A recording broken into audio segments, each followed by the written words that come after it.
Hey guys, tonight we slip into the cooling air just beyond the Giza Plateau, right where the day's last shimmer of heat lifts from the limestone blocks, and the Old Kingdom's sun finally gives up on roasting you alive.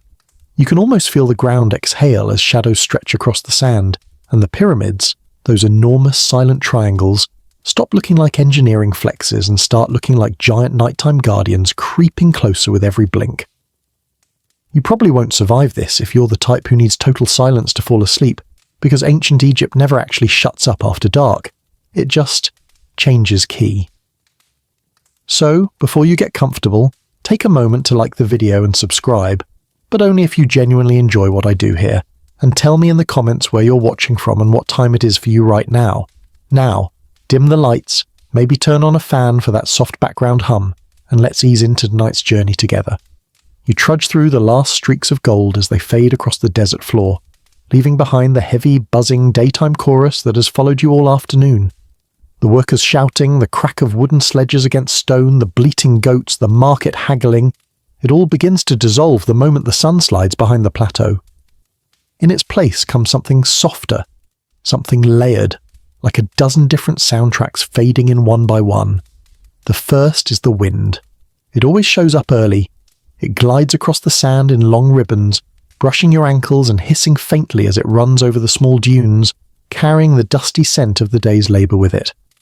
The historical fact here, and it's a fun one to picture, is that evenings in Giza cooled dramatically once the sun dipped, because stone radiates heat fast, and the desert has no shame about dropping the temperature by 10 degrees in half an hour. That quick shift made people hurry to finish tasks, gather belongings, or get home before the darkness settled fully.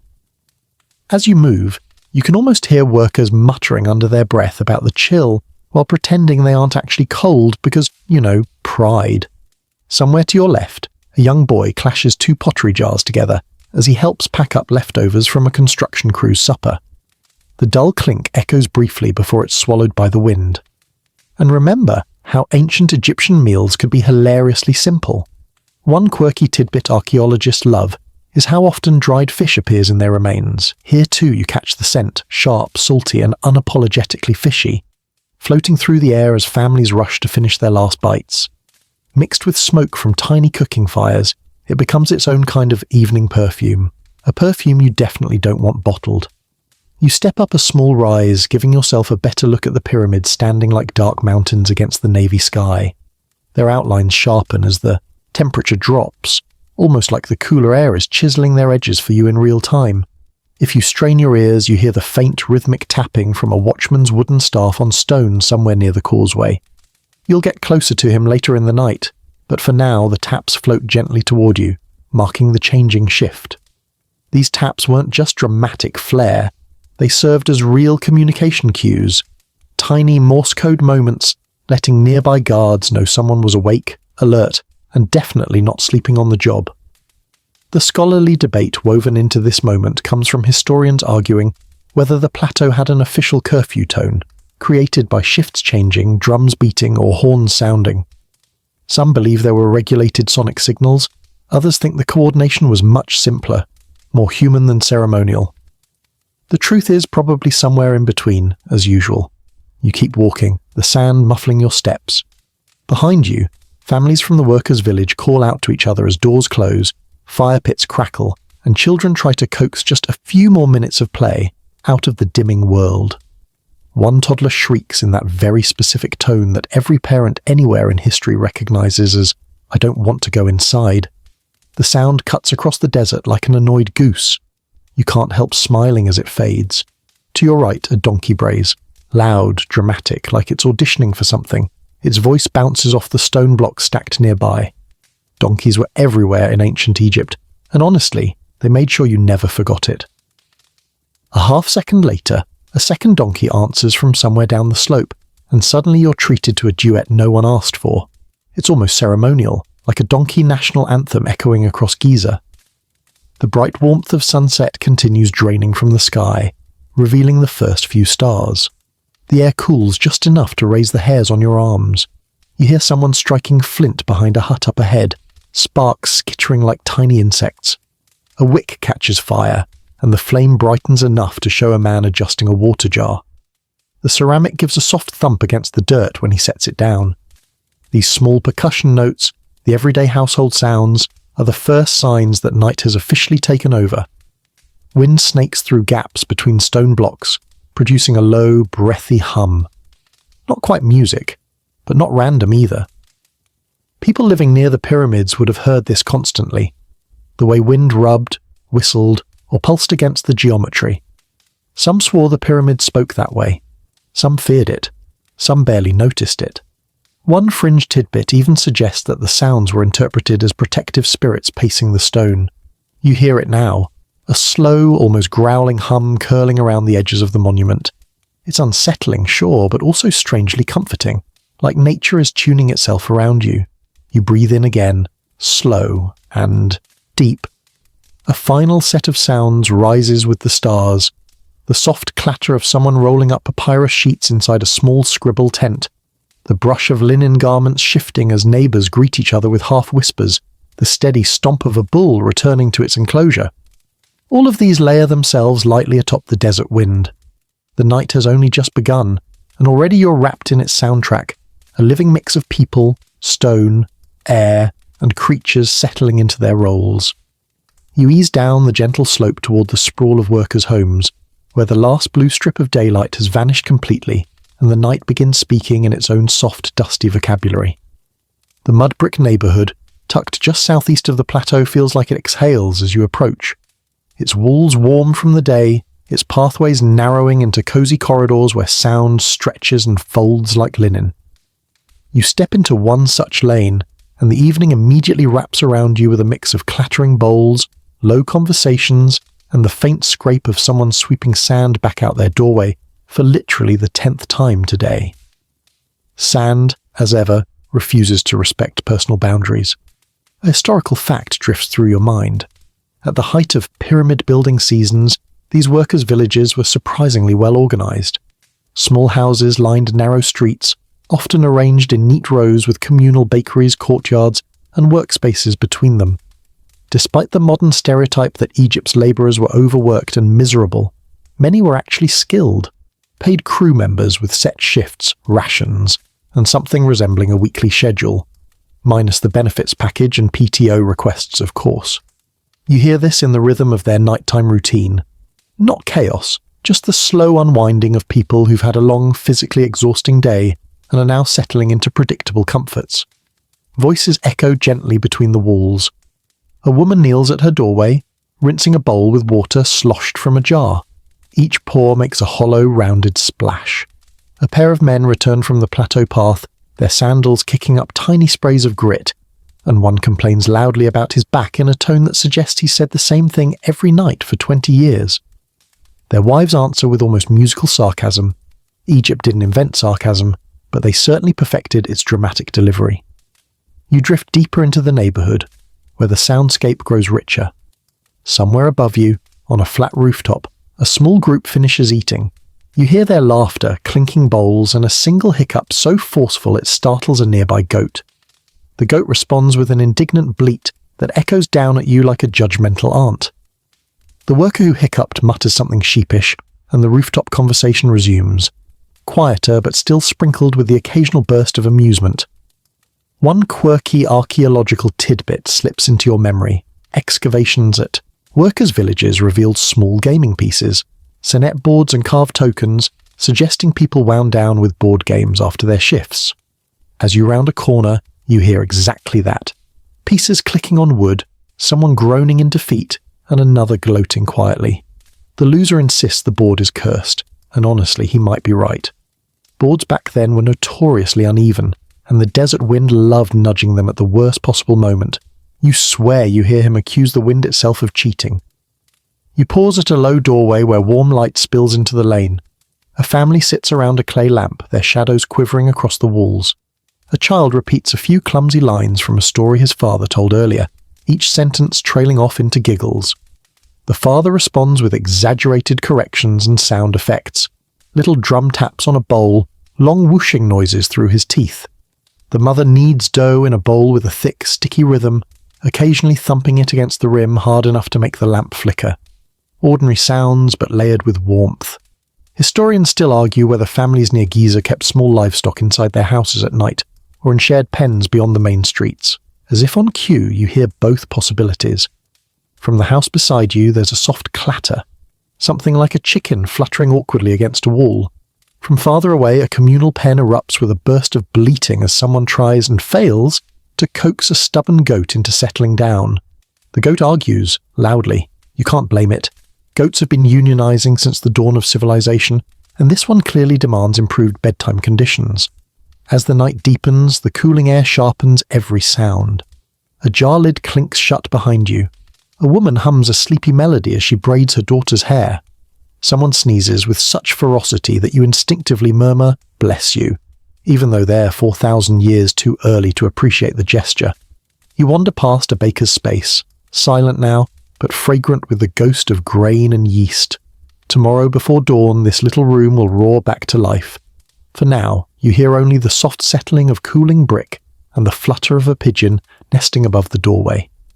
Nearby, two men sit cross-legged, comparing tiny scratches on their palms earned from hauling stone. One brags dramatically. The other claims he once bled in the sacred shape of the lotus. The first calls him a liar. You keep walking so you don't snort-laugh loud enough to expose yourself. You stop at the centre courtyard where several homes share a well. Tonight the well only whispers. A faint trickle of pottery against stone as someone draws a final jar of water before bed. The rope creaks in small pulses. The bucket returns with a slosh you feel more than hear. Even these tiny sounds feel amplified in the narrow space between mud brick walls. A final chorus rises as you prepare to leave the neighbourhood. Babies fussing, lovers murmuring, sandals tapping in a last-minute scramble to borrow a tool, a mother clapping twice to call her children inside, and the unmistakable thud of someone dropping a jar they absolutely swore they wouldn't drop. A moment of silence follows. Then softly, a single defeated sigh. The homes settle. The air settles. You settle.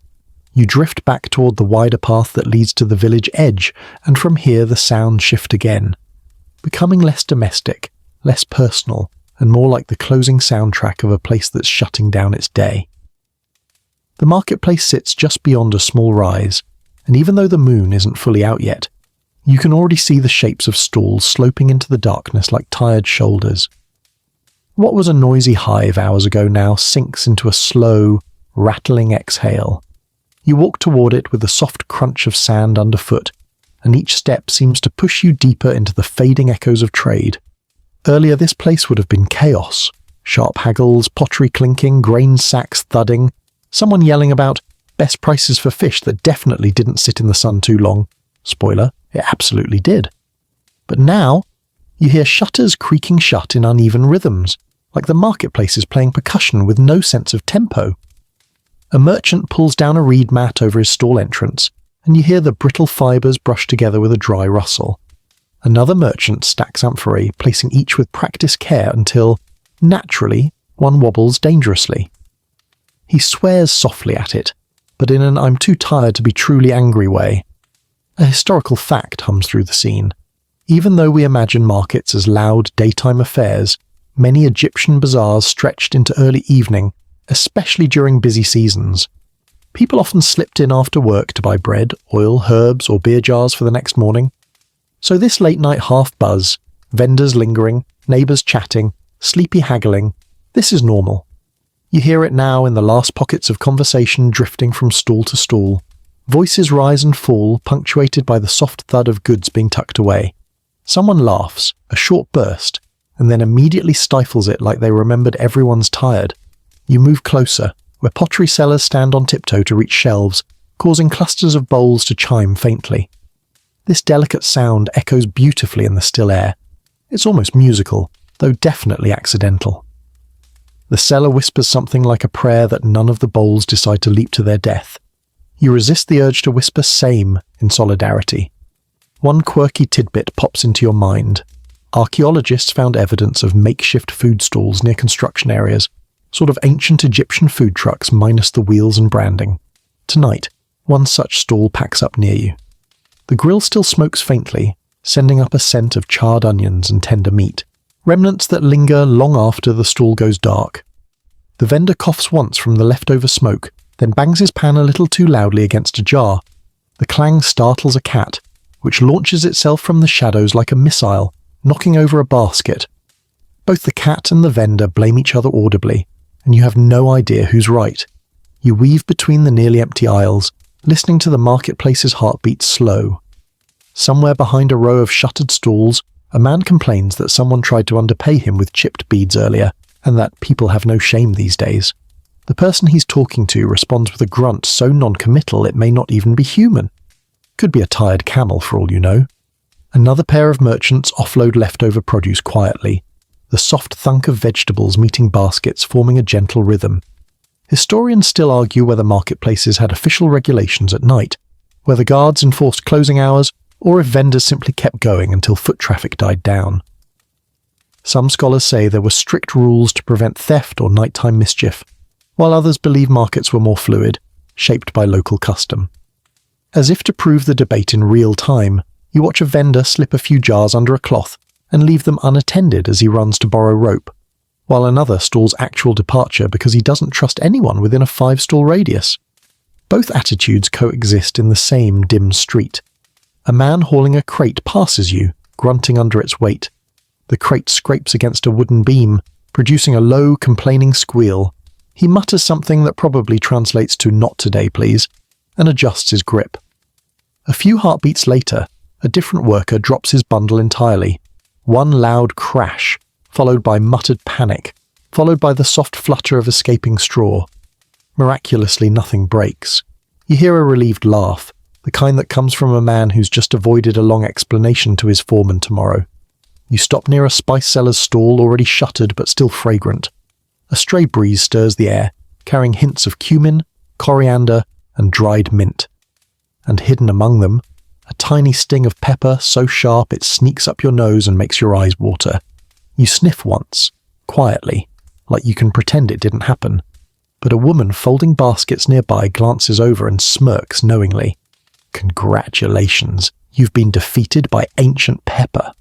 Beyond the main corridor, a small cluster of night owls linger over goods they probably don't need.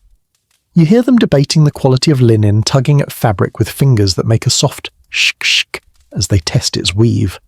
One insists he can tell the thread count by sound alone. The others loudly doubt him. He performs a demonstration anyway. You don't have the heart to judge him. A child passes carrying a jug almost as big as he is, its round belly knocking gently against his knee. He hums a few notes of a familiar tune, a work song modified into something softer for evening. His mother calls after him, her voice warm but firm. He quickens his steps, and the jug's hollow thumps speed up until he disappears behind a row of huts. Gradually, the leftover sounds of the market thin. A shutter creaks. A rope falls slack against a beam. A stall cloth ripples once and then settles. You can almost feel the marketplace giving up its last traces of energy for the night. Then comes the final sound of closure. A long wooden bar sliding into place across a shop door, scraping deep, slow and certain. A signal that the day is officially done. You stand still for a moment, letting the quiet expand around you. The voices fade. The footsteps drift away. A dog yawns somewhere in the dark. The stars thicken overhead, and the night takes one more step toward its full ancient silence. You leave the hushed marketplace behind and follow a narrower path that winds gently toward the temple precinct, an area that never fully sleeps, even when every other corner of the settlement insists on calling it a night. The air here shifts as you approach. It feels thicker, quieter in some places, heavier in others, like sound itself is choosing which parts of the sacred space it's allowed to enter. You pass under a half-finished stone archway, and the noises of the world soften, replaced by something slower, something deliberate. The first sound that reaches you is a faint chant, low, steady, almost like a hum vibrating through the stone before you even reach the temple wall. It's not dramatic or choir-like. It's more like the rhythmic breath of a few tired priests finishing their dusk rituals. Their voices meld into one long tone, rising and falling in a pattern that makes you instinctively slow your walk, like your steps are syncing with their cadence. They're probably performing a late offering or closing the day's final purification rites, and the last echoes bounce out through the narrow entrance in soft, wavering pulses. A historical fact drifts to you as the chant continues. Many temples near major construction sites kept small overnight staffs, priests, guards, lamp keepers, because rituals tied to the gods didn't pause just because the sun clocked out. Even when the main sanctuaries closed to the public, the inner rhythm of the temple kept beating. You hear this rhythm everywhere now. The quiet clink of ladles against offering bowls, the soft shuffle of bare feet on smooth stone, and the whisper of linen garments brushing together. As you step closer to the outer courtyard, the ritual soundscape expands. You hear a priest extinguishing lamps one by one. Each flame gives a tiny protest, a damp little pff, before folding into darkness. The smell of burnt oil lingers, mixing with incense still smouldering from earlier ceremonies. That incense crackles faintly, tiny pops that you might miss if you weren't listening this closely. And you are listening closely because the temple makes you feel like you have to. Even the wind lowers its voice here. One quirky fringe tidbit floats into your mind. Some ancient texts suggest that late-night temple sounds, especially the soft whooshing of air through long corridors, were interpreted as the gods themselves moving, breathing, or testing the vigilance of the priests. And honestly, standing here, hearing those long stone passages sigh with the night breeze, you kind of get it. A slow, hollow moan drifts out from deep within the precinct just as you think about it. Coincidence? Maybe. Dramatic timing from the gods? Also maybe. The acoustics here are wild. You round a corner and catch the whispering scrape of a reed broom being dragged across the courtyard tiles. A young temple attendant sweeps in slow arcs, each stroke sending dust into small spirals that vanish as quickly as they rise. He pauses to cough lightly, just twice, polite coughs, the kind you make when you don't want to disturb sacred atmosphere, and then resumes his sweeping. The sound is almost hypnotic, like someone brushing sandpaper over silk. Historians still argue whether nighttime temple rituals were strictly formal, or if low-level attendants improvised tasks to keep the sacred spaces lively for the gods. Some claim every action was scripted. Others think temple culture made room for personal habits, like sweeping when no one asked you to sweep, or quietly humming while refilling oil jars. You hear both sides tonight. The attendant sweeping seems to follow his own rhythm, while a senior priest inside recites in a cadence so rigid it might have been passed down for centuries. Closer to the main gate, a pair of guards murmur to each other in low tones. Their voices blend with the steady tap of a spear butt against stone every few seconds, a subtle tock, tock, tock that sets the tempo of the whole precinct. This tapping isn't bored fidgeting, it's intentional. It's the ancient Egyptian version of, I'm awake, I see everything, do not even think about it. You feel oddly reassured, even though you're not doing anything suspicious. Probably. Behind the guards, another sound emerges, the clatter of a small bronze bowl being accidentally knocked over. It skitters across the floor in a series of frantic metallic pings before settling near a column. The attendant who dropped it freezes, then whispers an apology so soft it's practically a breath. No one scolds him. The bowl is retrieved quietly, its surface giving a delicate ting when he sets it back in place. The temple absorbs the small disruption, as though it's seen this exact mistake 1,000 times. You move along the edge of the courtyard where high walls block most of the wind, letting you hear finer details. The scratch of a stylus inside a side chamber, the faint rustle of parchment being rolled. A priest clears his throat with a sound that somehow manages to be both respectful and exhausted. A jar lid is lifted, revealing grain or oil, making that soft ceramic against ceramic sound that echoes lightly in the enclosed space. Torchlight flickers against the stone, and with each flicker you hear the tiny hiss of the flame feeding on its wick. The flame's movement creates faint shadows that slide across the hieroglyphic carvings, like ghosts practicing ballet. You swear one of the shadows looks like a falcon for a moment. You tell yourself it's coincidence, because you are not embarrassing yourself in front of carved deities tonight. As you linger, a final cluster of sounds drifts out from deeper inside the precinct. A last ritual chant, a bell-like chime from a metal disc struck lightly with a stick, and something that might be a jar being placed into a niche. These fade slowly into a hush that settles over the entire temple. Soft, reverent, a blanket of quiet so thick it almost feels like sound itself is kneeling. The night has wrapped the temple in stillness, but that stillness is alive. Every whisper, every tap, Every shifting ember tells you that even after dark, the sacred walls keep breathing. You leave the temple's slow, sacred hum behind and follow the path that slopes toward the desert edge, where the boundary between civilization and please don't get eaten by something becomes much thinner than most people would prefer at night. The air turns cooler here, sharper, carrying with it a faint mineral scent from the open sands. Ahead of you, the landscape widens, turns pale under the growing moonlight, and reveals the silhouettes of the night watch positioned along the outer paths. Their presence becomes clear long before you reach them, not by sight, but by sound. The first noise you pick out is a steady rhythmic tap, tap, tap, wood striking stone at an almost metronomic pace. One guard stands near a small rise, leaning on a long staff carved with simple bands. Every few moments he lifts it and strikes the ground with deliberate pressure, not hard enough to echo dramatically, but firm enough to send a message to anyone listening. Someone is awake, someone is paying attention. This is one of those historical facts that sound small but mattered enormously. These rhythmic taps acted like early communication signals, letting other watchmen know each other's locations, especially on moonless nights. As you walk closer, another sound cuts through the quiet.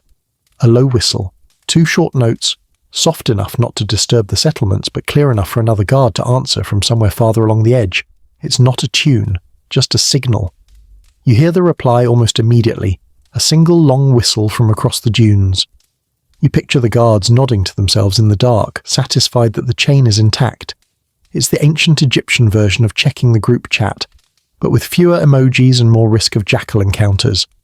You approach the nearest post as the guard drags his sandals slightly through the sand, creating a quiet, gritty scraping sound. He's probably been standing here for hours, and you can practically hear his joints complaining even if he says nothing out loud. He shifts his weight, his linen kilt rustling faintly. He clears his throat gently, just once, and resumes his slow patrol arc. His staff taps again. The desert answers with silence.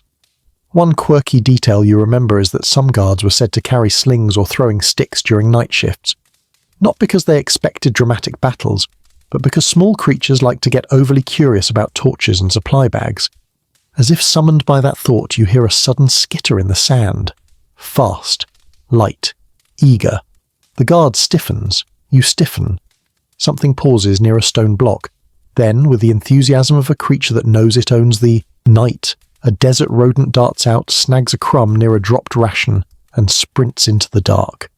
The guard exhales. You exhale. He mutters something that's probably the ancient Egyptian equivalent of absolutely not tonight. You continue walking along the patrol line where another guard is adjusting a torch. The flame crackles, spitting little sparks that drift down and vanish before hitting the ground. He moves the torch from one bracket to another, and the wooden pole produces a deep crunk as it scrapes within the stone holder. The flame shifts colour for a second, bright, then dim, then steady again, casting long, exaggerated shadows across the sand.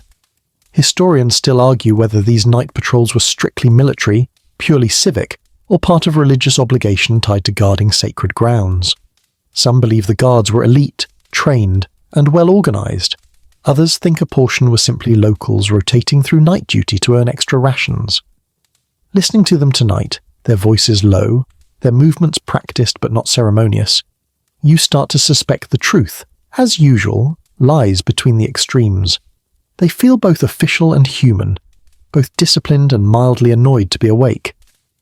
Farther down the path you hear 2 guards exchanging soft words. Their conversation is murmur level, almost swallowed by the night breeze, but you catch fragments, someone complaining about a blister, someone else mentioning a rumour that a shipment of beer might arrive tomorrow, someone joking that if the gods wanted quiet nights, they shouldn't have invented mosquitoes. You don't need to see their faces to know one of them is swatting the air aggressively right now. Their laughter is muffled, brief, the kind of laugh you make when you're not sure if it's technically allowed. Just beyond them, a 3rd guard shifts a small clay rattle attached to his belt. It gives a hollow, clacky tss as he moves. Not a festive rattle, more like a tiny alarm system, used to startle intruders or signal other watchmen if something lurking in the dark needs attention. The desert edge amplifies odd sounds, and tonight is no exception. A gust of wind sweeps across the dunes, dragging grains of sand in a soft hiss that almost sounds like whispering. You step closer to the edge and hear the wind blurring into the faint cry of a distant animal. Maybe a fox, maybe a jackal. The call stretches thin across the plateau, wavering, haunting. One guard tilts his head briefly, evaluates the distance, and then goes back to tapping his staff. Apparently, whatever made that noise is far enough away not to matter. You hope he's right. You pause beside a small guard hut, really just 3 walls and a roof of bundled reeds, and listen to the small noises inside. A clay jar lid clicks gently as it cools. A leather water skin sags with a soft creak. Something metallic shifts, probably a small knife or copper tool. Even the hut seems to breathe in, rhythm with the desert. Another guard near the far slope lights a fresh torch. You hear the flint strike, a metallic teak sounds, followed by a sharp spark and then the sudden whoosh of flame catching. The new torch pops and crackles like it's complaining about being woken up. Warm light spills across sand, illuminating tiny beetle tracks you somehow didn't notice before. The insects pause as if offended by all this brightness, and then scuttle away, leaving faint crunchy scratches in their wake. As you walk along the last stretch of the patrol line, the sounds begin to sink into a kind of nighttime choreography. Staff taps, sand hissing under wind, torch crackles, quiet murmurs, animal cries, the distant thump of someone adjusting a heavy shield. Each note plays its part, circling the settlement like an invisible fence woven entirely from sound. You take a final breath, filling your lungs with the cool desert air.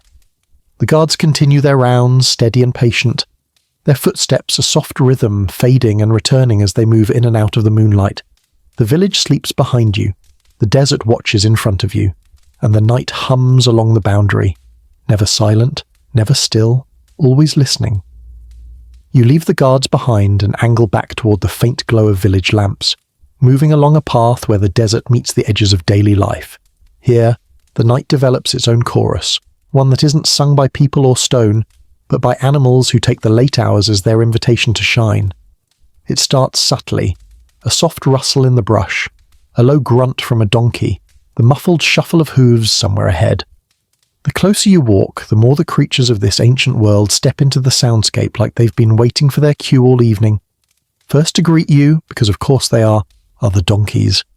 One lets out a bray so abrupt and dramatic you nearly jump a foot in the air. It's loud enough to wake half the workers' village if they weren't used to it by now. The donkey pauses afterward with an expression that can only be described as proud. The sound echoes off a mud brick storehouse, bouncing back as a slightly more embarrassed version of itself. Donkeys have been the unofficial late-night DJs of ancient Egypt for millennia, and tonight is no exception. Then come the dogs. Not the sleek hunting hounds the nobles bragged about. These are the scrappy, loyal, streetwise creatures who patrol the edges of homes and communal spaces. One growls softly at something moving in the dark.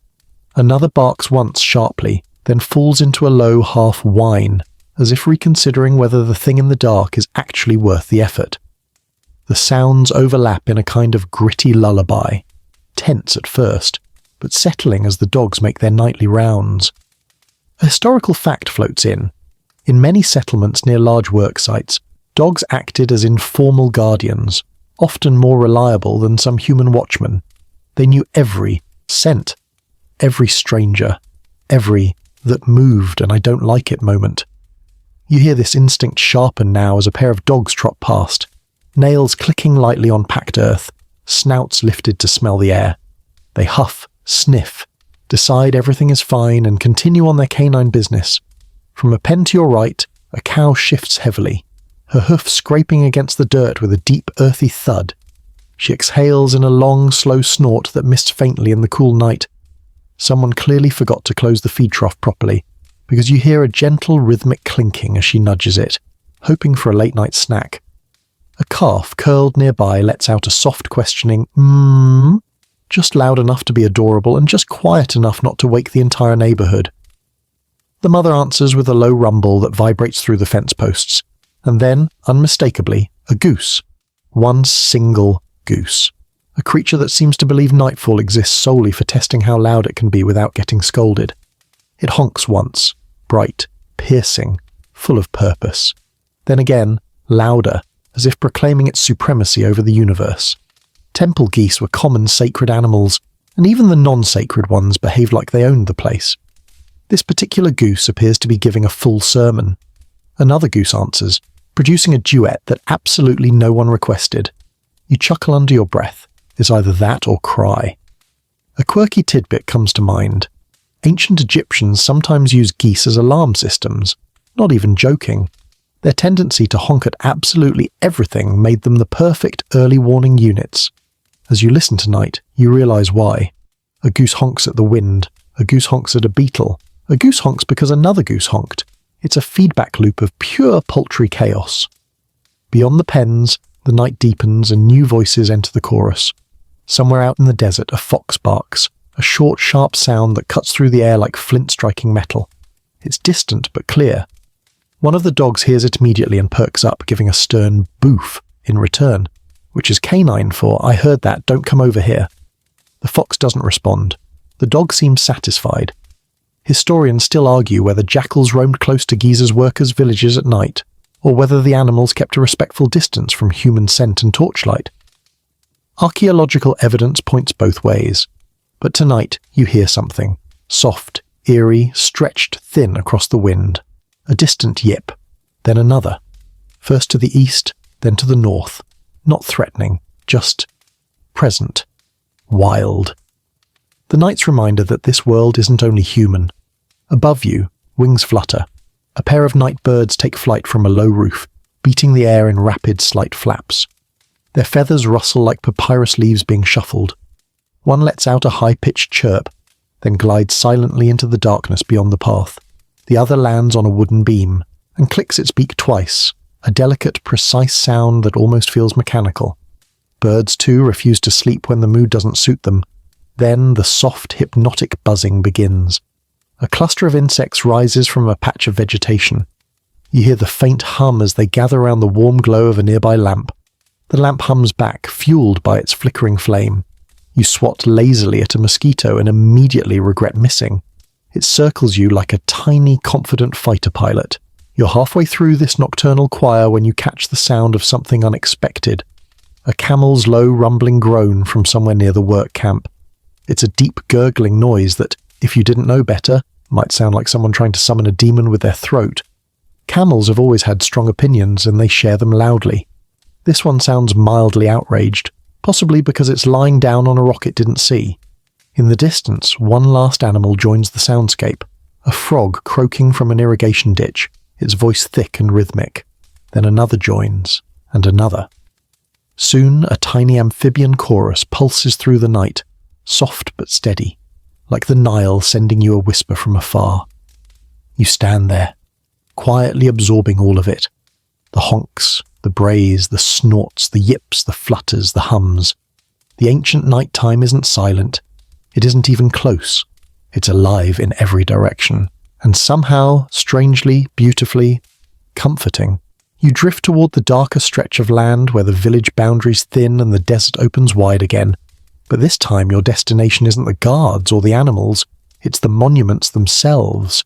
The pyramids rise ahead of you in enormous angular silhouettes, their edges crisp in the moonlight, their shadows long enough to swallow your entire body in one slow swallow. As you approach, the temperature dips again, and with that drop comes a whole new collection of sounds, subtle, eerie, and unmistakably shaped by stone-meeting wind. The first whisper reaches you as a faint, airy "ah," almost too soft to notice until you pause and angle your ear toward the Great Pyramid's northern face.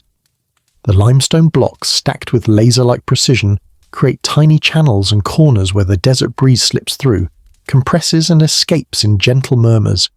It's not loud, it's not dramatic, but it's constant, a soft, steady susurration that feels like the pyramid breathing out the heat it hoarded all day. A historical fact stirs. Ancient Egyptians paid meticulous attention to the pyramid's angles, alignments, and smooth casing stones, not only for symbolic and religious reasons, but also because the structures interacted with wind and temperature in very particular ways. Those highly polished surfaces, long gone now except for a few tantalizing fragments, would have changed the soundscape even more, creating sharper whistling effects along the edges at night. You imagine what it must have sounded like thousands of years ago, when the pyramids gleamed under moonlight, the wind singing along their faces like a giant flute. Tonight, with the casing mostly eroded, the sound is rougher, more textured. As you move closer, the breeze funnels between two adjacent blocks, creating a sudden hollow moan. It's low enough to feel in your chest, like distant thunder echoing through stone. You freeze for a moment, half expecting someone, or something, to step out from behind the corner. But it's just the architecture doing its ancient, uncanny thing. A fringe tidbit pops into your mind. There are old, half-mythical accounts describing the pyramids making voices in the darkness, which some later writers argued were spirits or guardians. Others chalked it up to perfectly normal wind interacting with giant geometric surfaces. Standing here now, listening to the long, wavering tones sliding along each face, you kind of get why ancient people might have leaned toward the supernatural explanation. The pyramids aren't just silent monoliths, they sing when the conditions are right. You step closer, and the texture of the sound changes again. Sand, very fine sand, skitters across the stone in delicate tapping bursts. It's like someone sprinkling tiny beads across a drum surface. Each grain hits differently depending on where it lands. Some bounce sharply, others glide with a faint hiss. A stronger gust sends a wave of sand brushing across the lower blocks, creating a noise that sounds eerily like someone dragging fingernails lightly over limestone. Comforting? Not really. Mesmerizing? Absolutely. Historians still argue whether nighttime workers or priests ever interpreted these sounds as omens, good or bad. The debate is surprisingly spirited, considering it revolves around wind. Some scholars insist the noises were dismissed as natural phenomena. Others believe the ancient imagination was way too active to let such haunting acoustics go unexplained. As you listen now, you can't help thinking, yeah, if you grew up next to this every night, you'd definitely come up with theories. A small pebble shifts near your feet.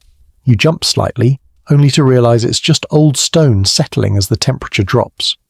Even the pyramid's own blocks expand and contract, producing faint cracks and clicks that you might mistake for footsteps if you weren't paying attention.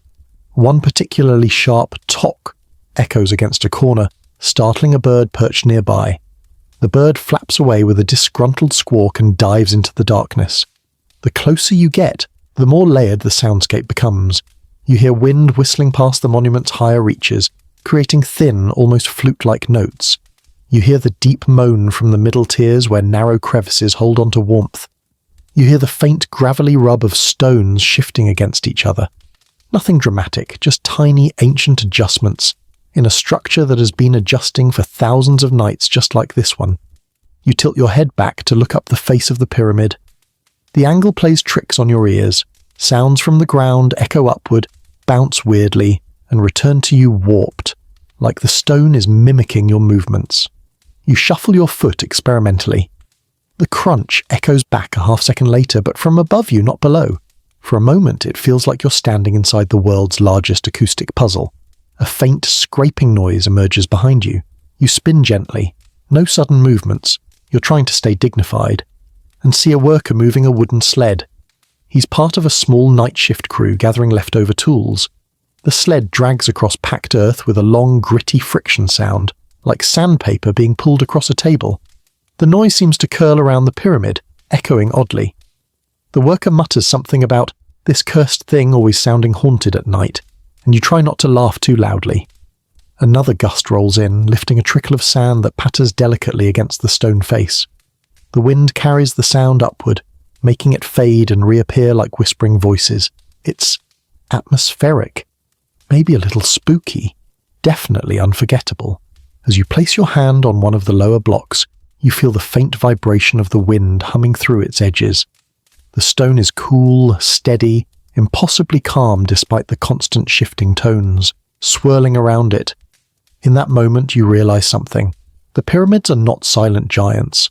They're instruments the desert has been playing since long before you arrived.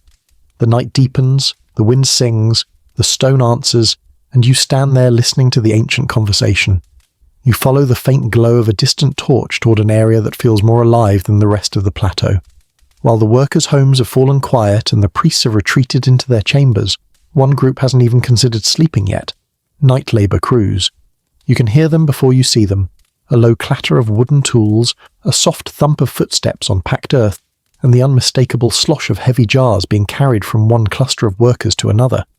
It's a different tone from daytime labour, slower, softer, almost drowsy, but still purposeful. These night teams handle maintenance tasks too essential to postpone, or too inconvenient to perform during the chaos of daylight when hundreds of other bodies crowd the ramps. You approach a small circle of workers gathered around a clay water jar. One man tilts it back, letting the water gurgle out as he fills smaller cups. The sound is deep and resonant, like pouring liquid into an old drum. A few of the men sigh with genuine relief. Nothing dramatic, just weary gratitude that spreads through their bodies and into the air. You can practically taste the dust they've been inhaling for hours, and the water's sound sends a small wave of coolness through you. Historical fact surfaces. Night labour wasn't constant, but it wasn't rare either. Crews sometimes worked after dark to avoid the blazing heat, especially when moving smaller loads of stone, repairing ramps, or preparing tools for the next day. Archaeological traces of lamps, soot, and nighttime activity patterns show these crews were a real part of pyramid life. And as one worker now strikes flint to light a fresh torch, you hear that reality plainly. The spark catches with a quick whoosh, and a warm light blooms across the sand. Just beyond the torchlight, a small team is adjusting a wooden sledge used for hauling blocks. You hear the scrape of its underside as they tilt it and wedge a piece of linen padding beneath one edge. The wood protests with a long, aching groan. One of the men mutters something about the spirit of the sledge being cranky tonight, a phrase that reminds you of a quirky tidbit. Egyptians often blamed stubborn tools on unseen forces, not evil spirits, just mildly irritated ones who needed a little coaxing or more beer as an offering. You watch the worker pat the side of the sledge affectionately, as if promising it a better morning. Nearby, a second team works on the earthen ramp leading up to a storage platform. They scoop loose sand into baskets, then dump it along the sides to reinforce the edges. Each basket lands with a soft whump, sending up a faint puff of dust that the wind snatches. Immediately, the rhythm becomes predictable. Scoop, lift, carry, whump. Scoop, lift, carry, whump. You fall into step listening to it, the repetitive thuds blending with the night wind and the distant hum of the pyramid. Historians still argue whether ramps were straight, zigzagged, or wrapped around the pyramids as spirals. No one agrees. No one even agrees on how many ramps existed at once. But tonight, the sounds you hear reveal something the debates rarely touch. Ramps were very much alive at night. Workers maintained them constantly, smoothing surfaces, reinforcing edges, and hauling smaller loads upward while the cooler air made the work bearable. You hear the soft drag of a basket being pulled, the quiet grunt of a man lifting a heavy tool, and the rhythmic patter of feet moving across compacted sand. From the shadows behind you, someone begins sharpening a chisel. The scrape of metal against stone rings out in clean, repeated strokes. Shh, shh, shh. Each stroke is precise, almost melodic. A second worker hums along softly, turning the sharpening into a kind of impromptu performance. You can't help smiling. It's the closest thing this night crew has to a concert. You walk closer to the sound and catch sight of another pair of workers repairing the wooden handles of hammers. They wrap new rope fibers around the joints, pulling them tight with sharp, satisfying snaps. The sound of the rope tightening, kink, echoes faintly. One worker tests his hammer by giving it a controlled tap against a stone block. The hammer responds with a crisp "toke." The man nods approvingly and hands it to his partner. Farther along, someone drops a tool. It hits the ground with a dull thud, followed by a panicked "ah!" and an even more panicked shuffle as the man checks whether it broke. It didn't. He exhales loudly. You notice how, at night, even a small mistake can sound enormous against the silence, magnifying the embarrassment by at least 300%. A passing worker pats him on the shoulder and says something teasing, judging by the laughter that follows.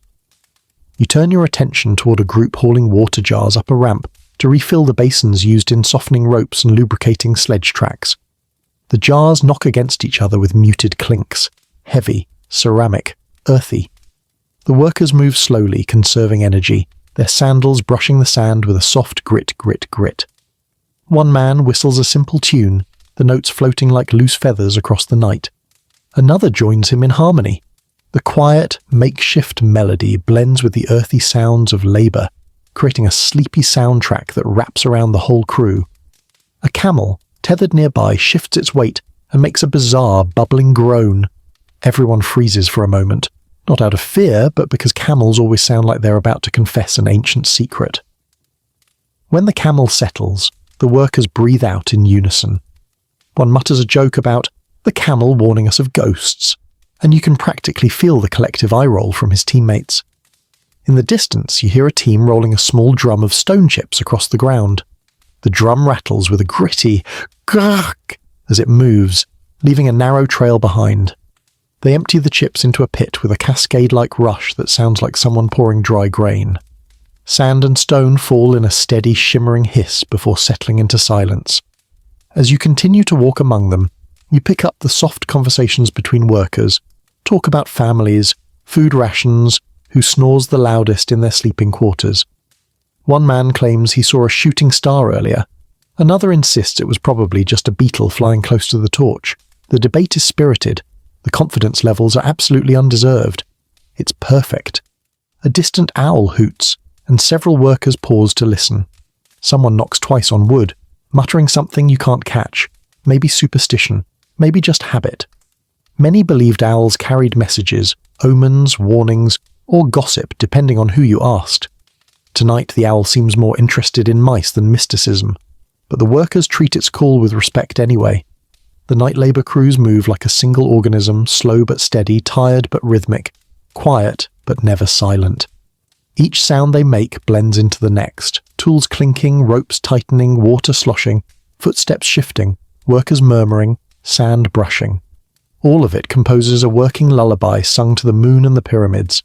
And as you stand there among them, breathing the cool, earthy night, you realise something simple and beautiful. The pyramids weren't just built by day. They were shaped, maintained, tended, and whispered into existence by nights exactly like this one, filled with soft labour, quiet pride, and the gentle music of people trying to make tomorrow a little easier. You slip away from the night labour crews and follow a smaller winding path that leads back toward the heart of the workers' village. The sounds grow softer here, not because the place is silent, but because the noise changes shape. Instead of tools and footsteps and torches, you hear the gentle pulse of home life winding down. The pathways narrow again. The walls rise close on either side, and warm light flickers from tiny doorways and rooftop alcoves. This part of the night belongs to the families, and it sounds different in every household. The first sound you notice is grinding, slow, steady, rhythmic. A woman sits outside her home with a small quernstone in her lap, rolling the upper stone back and forth over a pile of grains. The low rumble blends with occasional gritty pops as the kernels crack. You hear her humming, soft and rough around the edges, like a song she's not fully awake enough to commit to. A child leans against her side, already half asleep, his head thudding lightly against her arm whenever she switches grip. She pauses to nudge him upright, murmuring something warm and amused. He grunts, a single sleepy protest, and the grinding resumes. A historical fact whispers through your mind. Evening grinding was extremely common. Women often prepared flour for the next day after the heat eased and the fires were low. Even the elite households had grinding jobs done during the cooler, quieter hours. That steady rumbling was as much a part of ancient Egyptian evenings as laughter or music. You hear it now echoing faintly from multiple doorways. Each home holds its own miniature rhythm, slower here, faster there, paused when someone has to scold a sibling or fetch more grain. The air grows sweeter as you step deeper into the housing clusters. Someone is roasting onions, someone else is warming leftover bread. A clay pot bubbles quietly over a tiny ember pile, the lid lifting every few moments with a thick, steamy plop. The steam hits the cool night air and sends a soft hiss curling upward, like a warm breath fading into the dark. Farther ahead, a family gathers in their courtyard, and you catch the sound of low, drowsy conversation. A man retells a funny moment from earlier. A co-worker who tripped on a rope and insisted the rope attacked him. The mother chuckles.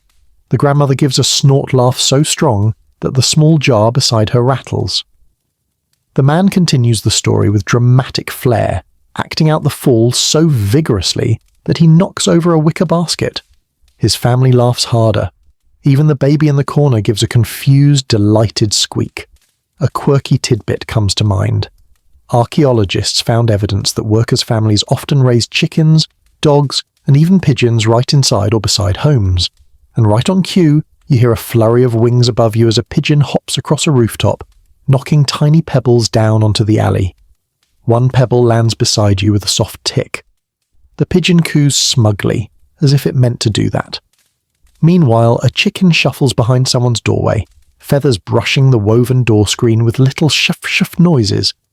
You turn a corner and stumble into a pocket of much quieter sound, a rooftop where two teens lie on mats whispering about tomorrow's tasks.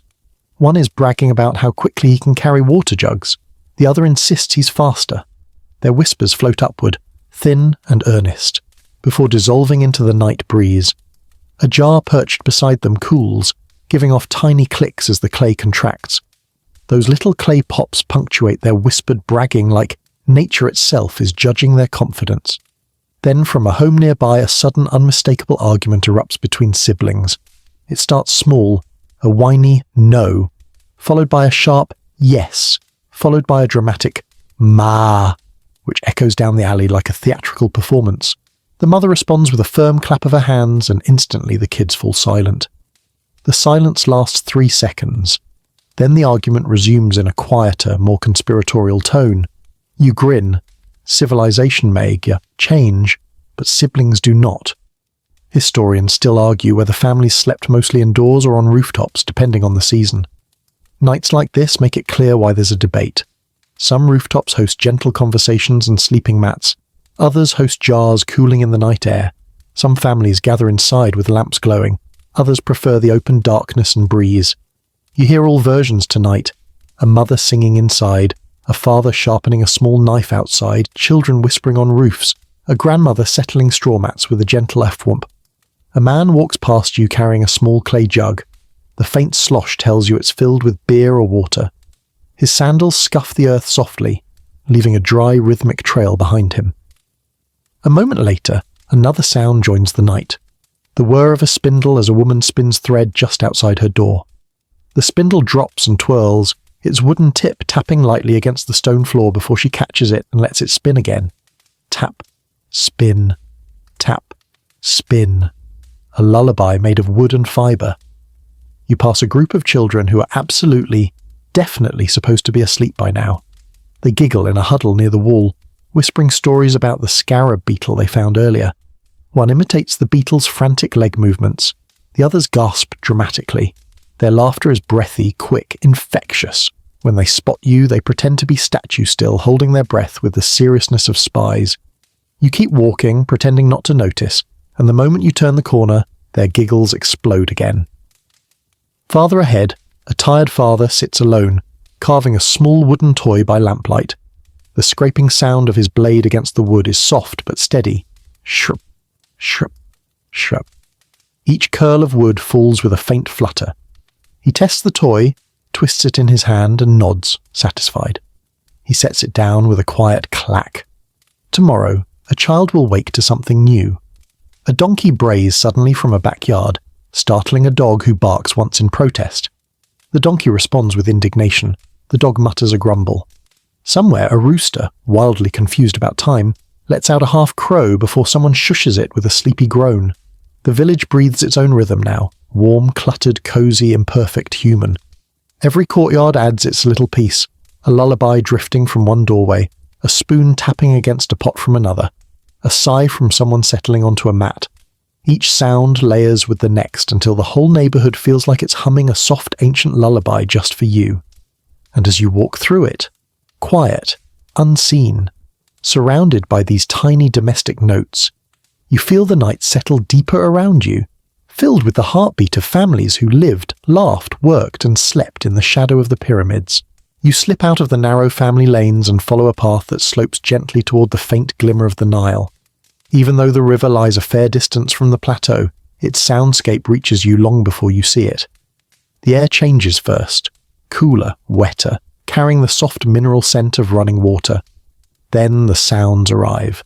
The quiet slap of waves against moored hulls, the creaking strain of ropes pulled taut, and the faint, irregular clatter of wooden masts tapping in the night breeze. Living near the pyramids meant this soft, watery percussion was always part of your evenings, even if you were nowhere near the riverbank. As you walk, the ground beneath you shifts from packed desert earth to firmer, darker soil rich with moisture. Reeds rustle gently at the river's edge, whispering to each other in a tone that somehow sounds both nervous and gossipy. A frog croaks nearby, short, abrupt, like it's clearing its throat before giving a speech. Another answers from farther away, starting a tiny nighttime dialogue between amphibians who almost certainly have nothing important to say. When you finally reach the first row of boats, the soundscape expands. A small cargo vessel rocks gently in the water, producing a low, hollow clunk as its hull nudges the dock. The wooden planks answer with a companion creak, high-pitched, thin, but steady. You stand still and listen as the two sounds merge into a rhythm. Clunk, creak, clunk, creak. It's practically a lullaby, assuming you like your lullabies composed entirely by wood that has strong opinions about humidity. You're close enough now to hear workers finishing their late-night tasks near the banks. One man is rinsing a large jar in the river, lifting it slowly and letting the drainage trickle back into the water with a soft, sparkling hiss. Another man coils rope, each pull creating that taut, fibrous sound, sk, sk, sk, as he wraps the lengths over his arm. A third checks the mooring lines, tugging them once or twice, making them snap lightly against the wooden posts. A historical fact slips in. Much of the pyramid construction economy relied on river transport. Boats carried stone, tools, grain, fish, beer, workers, and supplies. Even at night, crews often checked their vessels, prepped them for early launches, or guarded cargo that couldn't be left unattended. And as if on cue, you hear a man unlatching the lid of a storage crate. The lid groans softly, then lands with a dull thump. Inside, you hear clay jars knocking gently against one another, cushioned by straw. Not too far away, a man stumbles slightly on a wet patch of planks and lets out a surprised yelp that echoes across the water. A dog barks once in response, just to be helpful. Another worker snorts with laughter. The embarrassed man mutters something about the planks plotting against him. You smile. Egyptians blamed everything from tools to weather to planks when things went wrong. It's practically a national tradition. One quirky tidbit flickers into your mind. Ancient Egyptians sometimes used shells or hollow gourds as floating markers when securing boats at night. And sure enough, as you walk closer to the water, you hear the faint clink of a shell tapping against a post. It's light, almost delicate. An accidental soft chime produced by centuries-old engineering improvisation. Each time the river nudges it, the shell taps with a small tick. You watch as it swings lazily, tethered by a thin strip of fibre, keeping rhythm with the current. A pair of fishermen nearby unload the last of their nets. The wet fibres slap the deck with a heavy, soggy FWMP, a sound that sprays tiny droplets across the planks. The fishermen call out to each other in low voices, comparing notes about the night's catch. One claims the fish were shy tonight. The other insists they were lazy. A third, overhearing from a few meters away, says the fish were laughing at them. The conversation devolves into good-natured complaining, punctuated by hushed snorts and the occasional splash when someone drops a small net weight overboard. Historians still argue whether night fishing was common near major work sites. Some scans of ancient texts suggest yes, nighttime catches were cooler, easier, and safer from predators. Others argue fishing mostly occurred at dawn or dusk. Listening to the men tonight, sorting their nets with casual ease and wet hands, you suspect the truth falls somewhere in the middle. These fishermen seem perfectly at home beneath the stars. Their boat shifts with a low groan as they lean over it, the water lapping against its hull in slow, soothing rhythms. Farther along the bank, a small skiff is tied loosely to a stake. The loose mooring lets it drift just far enough to produce that distinctive gloop sound as water between boat and shore compresses with each sway. You walk past it, noting how calm the river looks tonight. Dark, glassy, reflecting a few shaky moon lines across its surface. A breeze drifts across the channel, rippling the water in gentle sighs. Then you hear it, a single oar lightly tapping against the side of a moored boat. Tock. A beat later, tock. No one is rowing. The oar is just hanging loose, swinging with the breeze. The sound is crisp, rhythmic, strangely human in tone, like someone knocking politely. You stop walking for a moment, drawn in by its steadiness. If you were a superstitious ancient Egyptian, you might interpret it as a spirit signaling from the water, but you're not, so you simply admire how naturally the river crafts music. Nearby, a small group of men settles around a lantern. The lantern hums softly. Oil lamps always do, and one of the men stirs a pot of river clay to patch a hull seam. The stirring produces a thick, muddy gurgle. Another man sharpens a wooden peg on a small blade. Shink, shink, shink. The noise is gentle, repetitive, oddly calming. You stand close, enough to hear the clay being slapped onto the wood, moulding into place with soft, sticky smacks. Behind you, reeds whisper again as a breeze stirs them.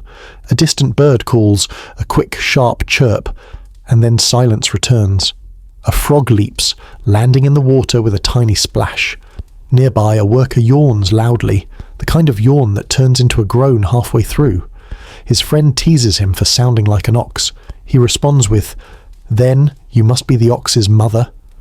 The friend retaliates with a playful shove. The lantern flickers, casting dancing shadows that wiggle across the boats. Upstream, a larger vessel shifts its weight.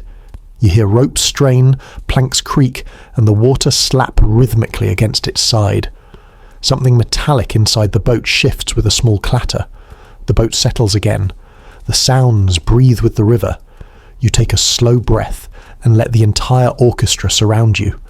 The soft sloshing, the creaks, the taps, the murmurs, the croaks, the whispering reeds, the crackle of a distant torch. Living near the pyramids didn't just mean sand and stone.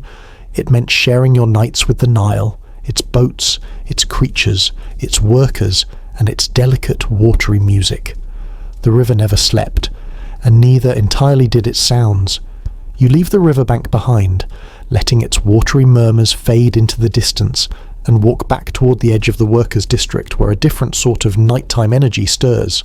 Here the sounds are sharper, more focused, more deliberate, the product not of families settling in or animals announcing their presence, but of craftsmen who choose to keep working long after the rest of the settlement yawns itself towards sleep.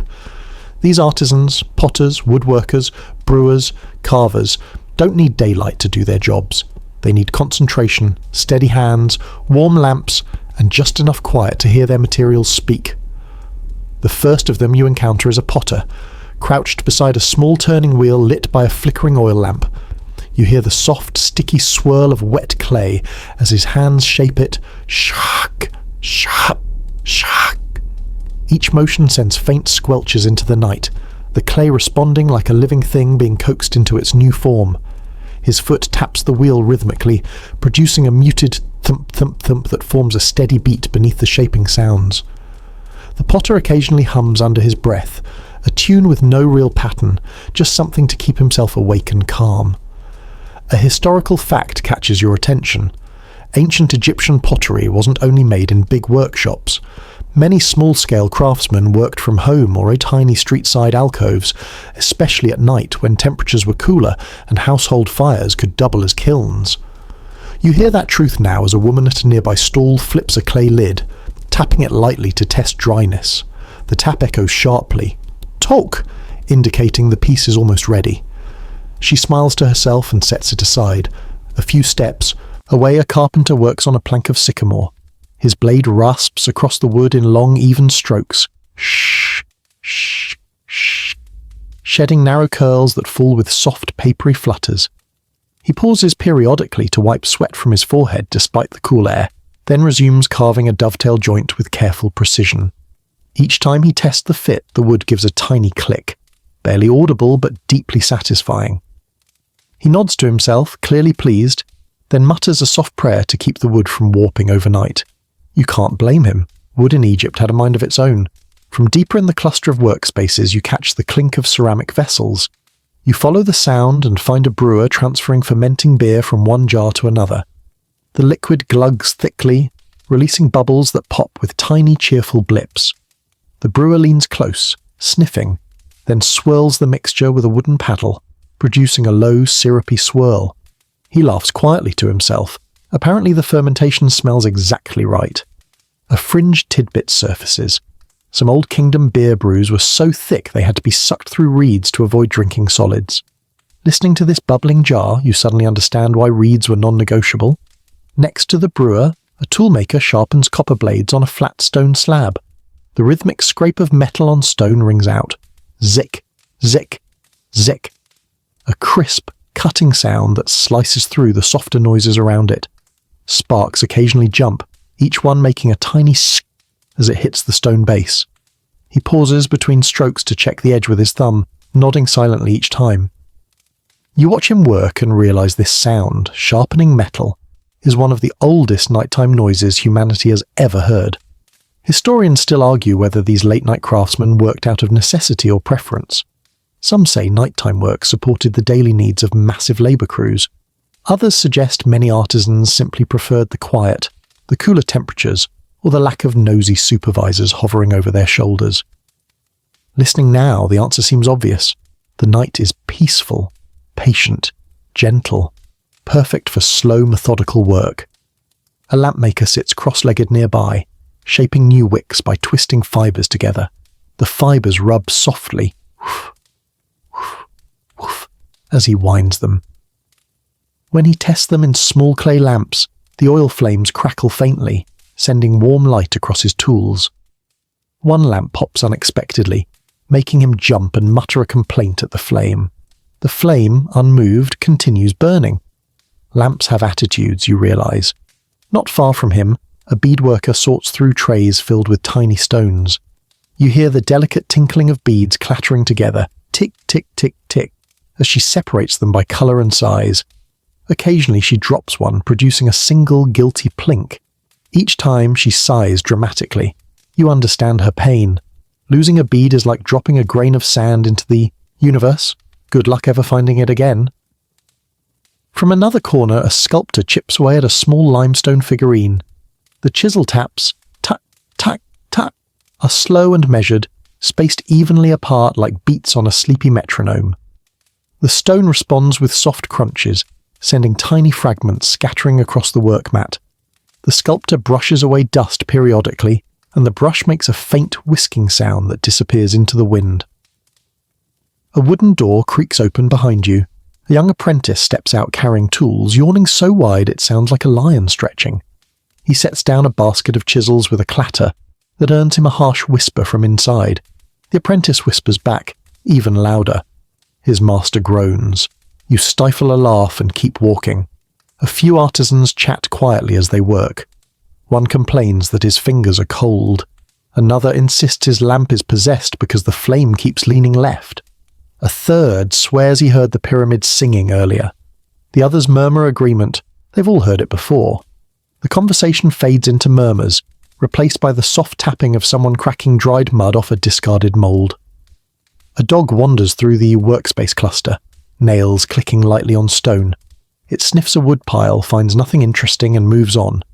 A cat follows behind it with the regal confidence of a creature who believes everything belongs to it. The cat flicks its tail, jumps onto a stool and knocks over a wooden peg with a deliberate tonk.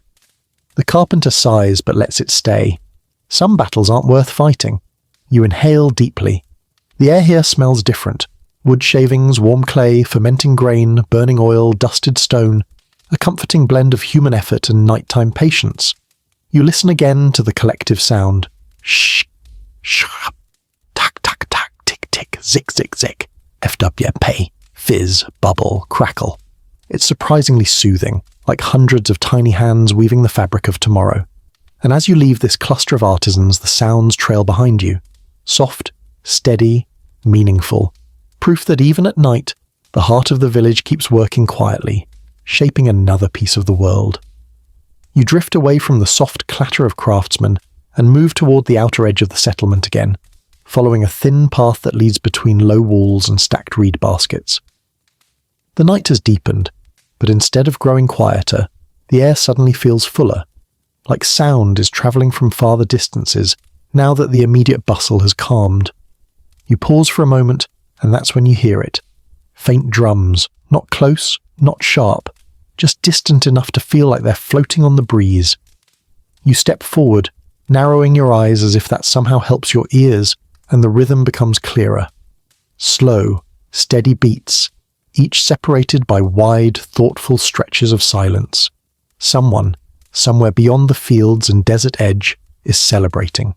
It could be a village feast, a birth, a ritual, or someone simply deciding the night was too beautiful to waste. Ancient Egypt loved festivals, and they didn't always wait for official dates to let the music out. A historical fact threads through the air. Festivals in ancient Egypt were frequent, shockingly frequent. Some were massive state events, others were local, tiny, barely documented. But the music from them carried far, especially at night when the desert acted like a giant amplifier. You hear that now as the drum beats pulse gently across the sand. The sound reaches you in soft bursts, almost like a memory half retold. A flute enters next. Its notes rise, thin and wavering, stretched by distance. The melody curls upward, dips, then holds a long, trembling tone that wavers as though the player is swaying while standing on uneven ground. The flute is joined by a long, low hum, maybe a chant, maybe a group of singers blending their voices into one. Even from here, the sound feels warm, communal, like a group gathered beneath torches with clay cups in hand. A quirky tidbit surfaces. Some ancient Egyptian flutes were made from bird bones, producing a clear, eerie tone that travelled particularly well at night. Listening to the melody now, you feel a tiny chill. It really does sound like the bone flute descriptions in old texts. Smooth, hollow, drifting. You keep walking, letting the distant music guide you like a faint lantern. The path dips and rises, and with each change in elevation the festival's sounds shift, sometimes sharper, sometimes muffled. A gust of wind blows, carrying a sudden burst of laughter from the far-off gathering, then another. Each laugh arrives distorted by distance, stretched thin but unmistakably joyful, and just as it fades, a metallic cymbal rings. Ting, bright and quick, like a star blinking in sound form. Historians still argue about how far festival sounds could travel in ancient Egypt. Some say drums could carry for kilometers in the open desert. Others think the terrain absorbed too much for true long-distance sound to survive. Tonight proves that at least some sounds endure. The drums, the chants, the flutes, the laughter, they all reach you despite the darkness, softened but not erased. You pause when you hear something new, a call and response pattern. A leader sings a short phrase, strong, confident. A group answers, higher, softer, playful. You can't make out the words, but the cadence is unmistakable. It's a party, a celebration, maybe for a good harvest, maybe a ritual for a local deity, maybe just an excuse to shake the dust off and stay awake with friends. The Egyptians were masters of, we've worked too hard not to celebrate something. Closer to the village edge, a few workers have gathered on a rooftop facing the sound. They sit cross-legged on woven mats, watching the distant flickers of torchlight. You hear their hushed commentary drifting down to you. Sounds like Baket's village again, one says. They celebrate more than we do, another replies. That's because they don't build pyramids, a third mutters, earning a round of sympathetic snickers. One man taps his foot along with the drumbeat. Thump, thump, thump. His toe keeps perfect time, like he's played these rhythms 1,000 times before. It wouldn't be surprising. Work songs, festival songs, and family songs often shared melodies and patterns. Even tired labourers couldn't resist a good beat. From another yard, a woman leans on her doorway listening with a soft smile. You hear her fingernails tapping lightly on the wooden frame, tick, tick, tick, matching the distant rhythm. A child at her feet claps quietly, offbeat but enthusiastic. She laughs softly and tries to guide his hands. His claps become even more chaotic, but he's thrilled anyway. A gentle breeze carries a stronger wave of sound. Bells. Not large ceremonial bells, those were rare. These are tiny metal ornaments tied to dancing garments or instruments. Their chiming is faint but glittery, like a handful of stars shaken inside a clay bowl. The bells mix with the drum beats in a delicate rhythm that makes the whole night feel brighter. Then, unexpectedly, the distant crowd cheers, a long, rising swell of voices, too far to distinguish but full of triumph. Something exciting just happened over there. Maybe someone performed a daring dance. Maybe a storyteller reached the climax of a myth. Maybe someone simply lifted a jar without spilling a drop. Egyptians celebrated all wins, big or small. For a moment, the cheer continues, echoing across the desert as a wide, rolling wave of joy. Then it fades, replaced by a single drawn-out note from the flute. Sad, sweet, closing one chapter of the night. Down the lane beside you, a small group of young men quietly mimic the beat with sticks on overturned baskets. Tock, tock, tock, tock. They mess up the rhythm twice, laugh, try again. One claims he could join the distant festival and impress everyone. His friends disagree loudly. The argument devolves into playful smack talk carried on the soft wind. As you continue listening, you realize the weird truth of the soundscape. Nothing near you is loud, but everything far away feels loud. The vast desert between you amplifies emotional tones even as it softens the actual volume. Every distant joy becomes your joy. Every drumbeat feels like it's tapping your ribs. Every flute note fills the space between your breaths. The festival is nowhere near you, and yet somehow it's part of your night. It always was. Slowly, gently, the distant music keeps drifting toward you, blending with the quiet hum of the sleeping village until it becomes one long, soft thread woven into the dark. You leave the whisper of distant festival music behind and wander back toward the looming triangle of darkness that dominates everything around here. The pyramids have been with you all night, lurking at the edges of your vision, humming with wind, echoing with shifting stone.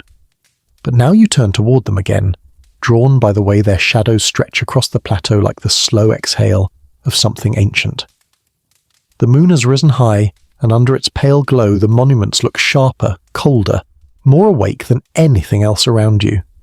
As you approach the nearest pyramid, the temperature drops again. The stone radiates its stored heat upward, leaving the surrounding sand cool and firm beneath your feet. And with the temperature shift comes the sound shift, those odd, uncanny reverberations that only happen at this hour. At first, it's just the wind, a gentle hiss sliding down the face of the pyramid, catching in the narrow grooves where the casing stones once fit so tightly. The breeze slips between the blocks and creates thin, whistling tones, delicate, almost flute-like. If you close your eyes, it almost sounds purposeful, like someone is playing a giant instrument built out of limestone and geometry. A historical fact drifts across your mind. The pyramids were once covered entirely in polished Tura limestone, smooth as polished marble. At night, those casing stones would have reflected the moonlight like mirrors and allowed the wind to glide across with very different acoustics. Some scholars think the smooth surfaces might even have created sharper, more focused whistles, especially during cold nights. Standing here, you try to imagine those brighter, cleaner tones slicing through the darkness thousands of years ago. But tonight, with the casing mostly gone, the sound is rougher, more haunted. The wind funnels down a recessed groove and produces a hollow, wavering moan that rises and falls like a slow breath. You stop walking without meaning to, your instinct pulling you into stillness. The sound feels both far away and right next to your ear, like the pyramid is whispering through a giant throat carved of stone. A quirky, fringed tidbit flickers up. Some ancient texts, half legend, half exaggeration, claim the pyramid spoke at night, issuing warnings or messages to those listening. Some writers claim the stone itself hummed with divine presence. Others believed priests could interpret the noises like omens, and honestly, with a sound like this sliding along the blocks, it's easy to see why people reached for supernatural explanations. You shift your weight and step closer. A pebble snaps under your sandal. Crick. And what happens next feels unreal. The sound bounces upward, ricochets off a slanted block high above you, and returns warped, as if the pyramid is replying. The echo is soft but unmistakable, a faint crack, creak, that seems to fall from the sky instead of the stones. You blink. The pyramid remains still, silent. But the air around you vibrates with the idea that these structures hold their own acoustic tricks. Historians still argue whether the architects understood these strange nighttime echoes. Some think the effects were accidental, side products of colossal engineering. Others believe the Egyptians intentionally shaped certain passages, entrances and outer tiers to interact with sound in symbolic ways. The debate continues, loud and endless. Ironically, in contrast to the soft murmur slipping off the stones tonight. You keep walking along the base, and the sound thickens. Another gust of wind slips around the corner of the monument, generating a deeper tone, almost a growl, low and resonant. It vibrates through your ribs, not loud but dense, a physical presence more than a noise. You're not frightened exactly, but you definitely feel like you're trespassing inside a giant's dream. A sudden tap echoes from above. You look up, another tap. As your eyes adjust, you see the culprit, a small fragment of stone contracting from the cold, clicking against another block as it settles. Thermal shifts cause this constantly. The pyramid is alive with micro-movements. You hear another click, tick, then a tiny grain of sand skitters down the face of the stone, making a soft shh that trails toward the ground. A bird hidden somewhere high above gives a single annoyed chirp, then another, then silence. It's clearly unhappy about the stone's nighttime attitude. You move around the corner, and the acoustics change again. The pyramid blocks act like massive sound panels, bending and bouncing the wind in odd ways. A narrow vertical seam produces a sharp whistle. A recessed ledge makes the wind flutter like a flag. A deep groove channels a steady hum. Each sound is unique, forming a mosaic of tones that shift with every few steps you take. When you stop, you notice a new sound entirely. The sand. Very fine grains lift into the air with each breeze and tap lightly against the limestone. Tss, tss, tss. At first, it resembles the sound of distant rain, but then the grains swirl against the edges, picking up speed and producing a brief, tiny roar before falling silent again. You place your palm on the stone. It's cooler now, cool enough that it steals warmth from your skin instantly. The vibrations from the wind are faint but real. The stone seems to hum beneath your hand. The hum isn't loud, it isn't obvious. It's the sort of thing you only notice when you're here, alone, leaning close, letting the night breathe around you. Then you hear footsteps behind you, light, purposeful, rhythmic. You turn to see a small team of night workers moving tools across the plateau. Their steps crunch across the sand, and as they pass the pyramid's face, their noises echo upward, bounce back, and scatter across the air like broken shards of sound. A worker speaks, and his voice returns in jagged, overlapping whispers, fragments repeating from multiple angles. He grins at the effect. His companion grins too. Even these men, accustomed to the monument, can't resist playing with the echoes. As they move away, their sounds fade quickly, swallowed by the deeper, older tones produced by the pyramid itself. The wind shifts direction again, and you hear a long rising moan from the upper tiers, a sound almost too steady to be natural. You tilt your head back, looking at the massive silhouette towering over you. In daylight, the pyramid looks solid, immovable, mathematical. But at night, it feels alive, not with spirits or curses, but with air, temperature, geometry, and time. Its voice isn't human, but it's ancient, and tonight it's whispering to you in stone.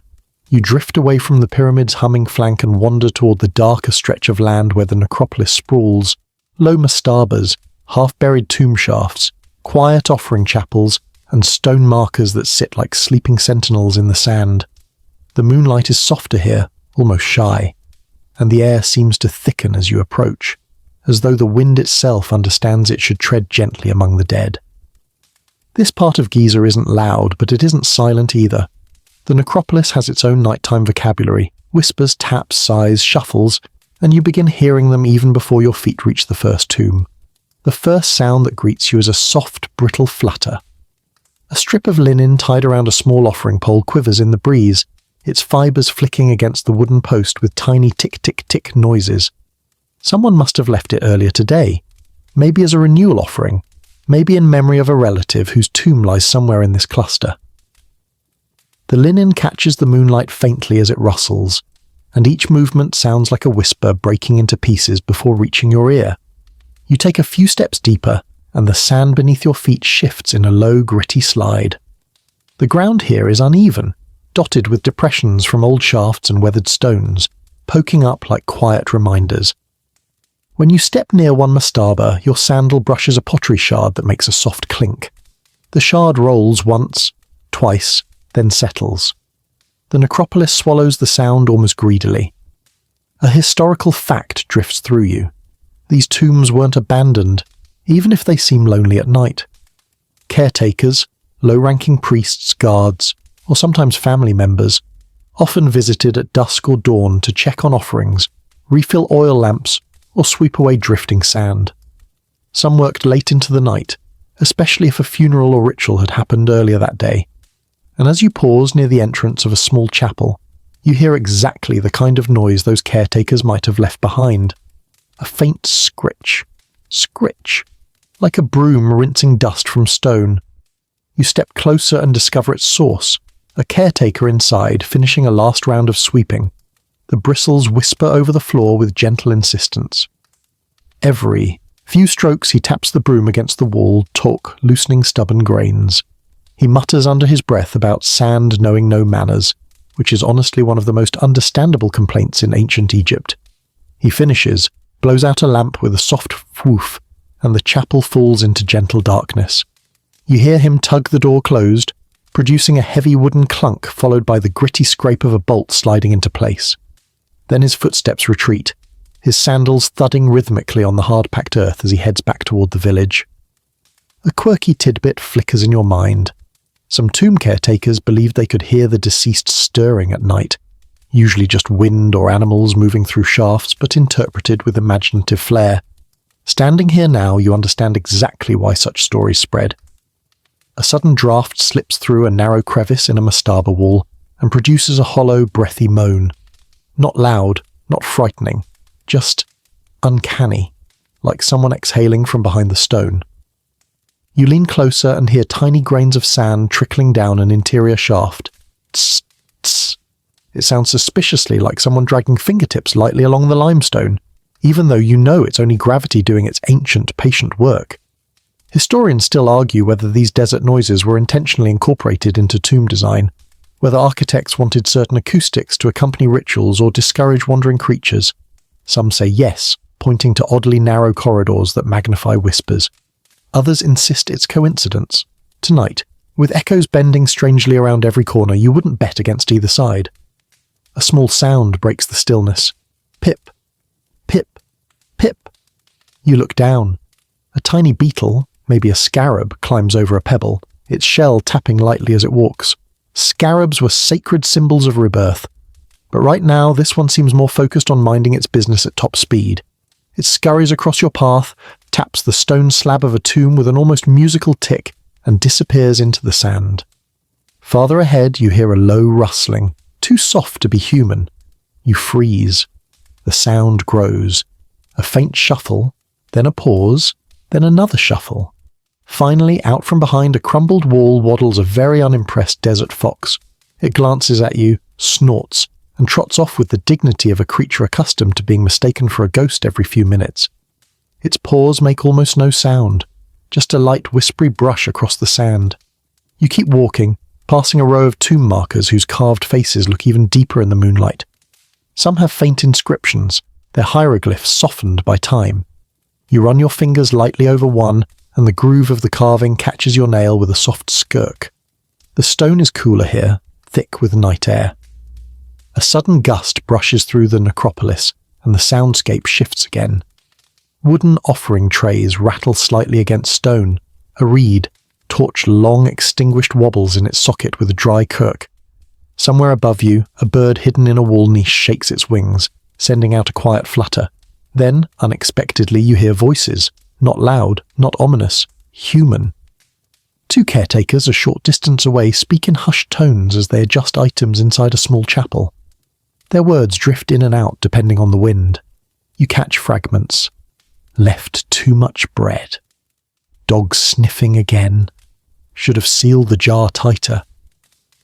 Their tools clink softly as they rearrange offerings. One of them laughs under his breath, the restrained laugh of someone who knows they're working in a sacred space and doesn't want to offend any spirits on shift.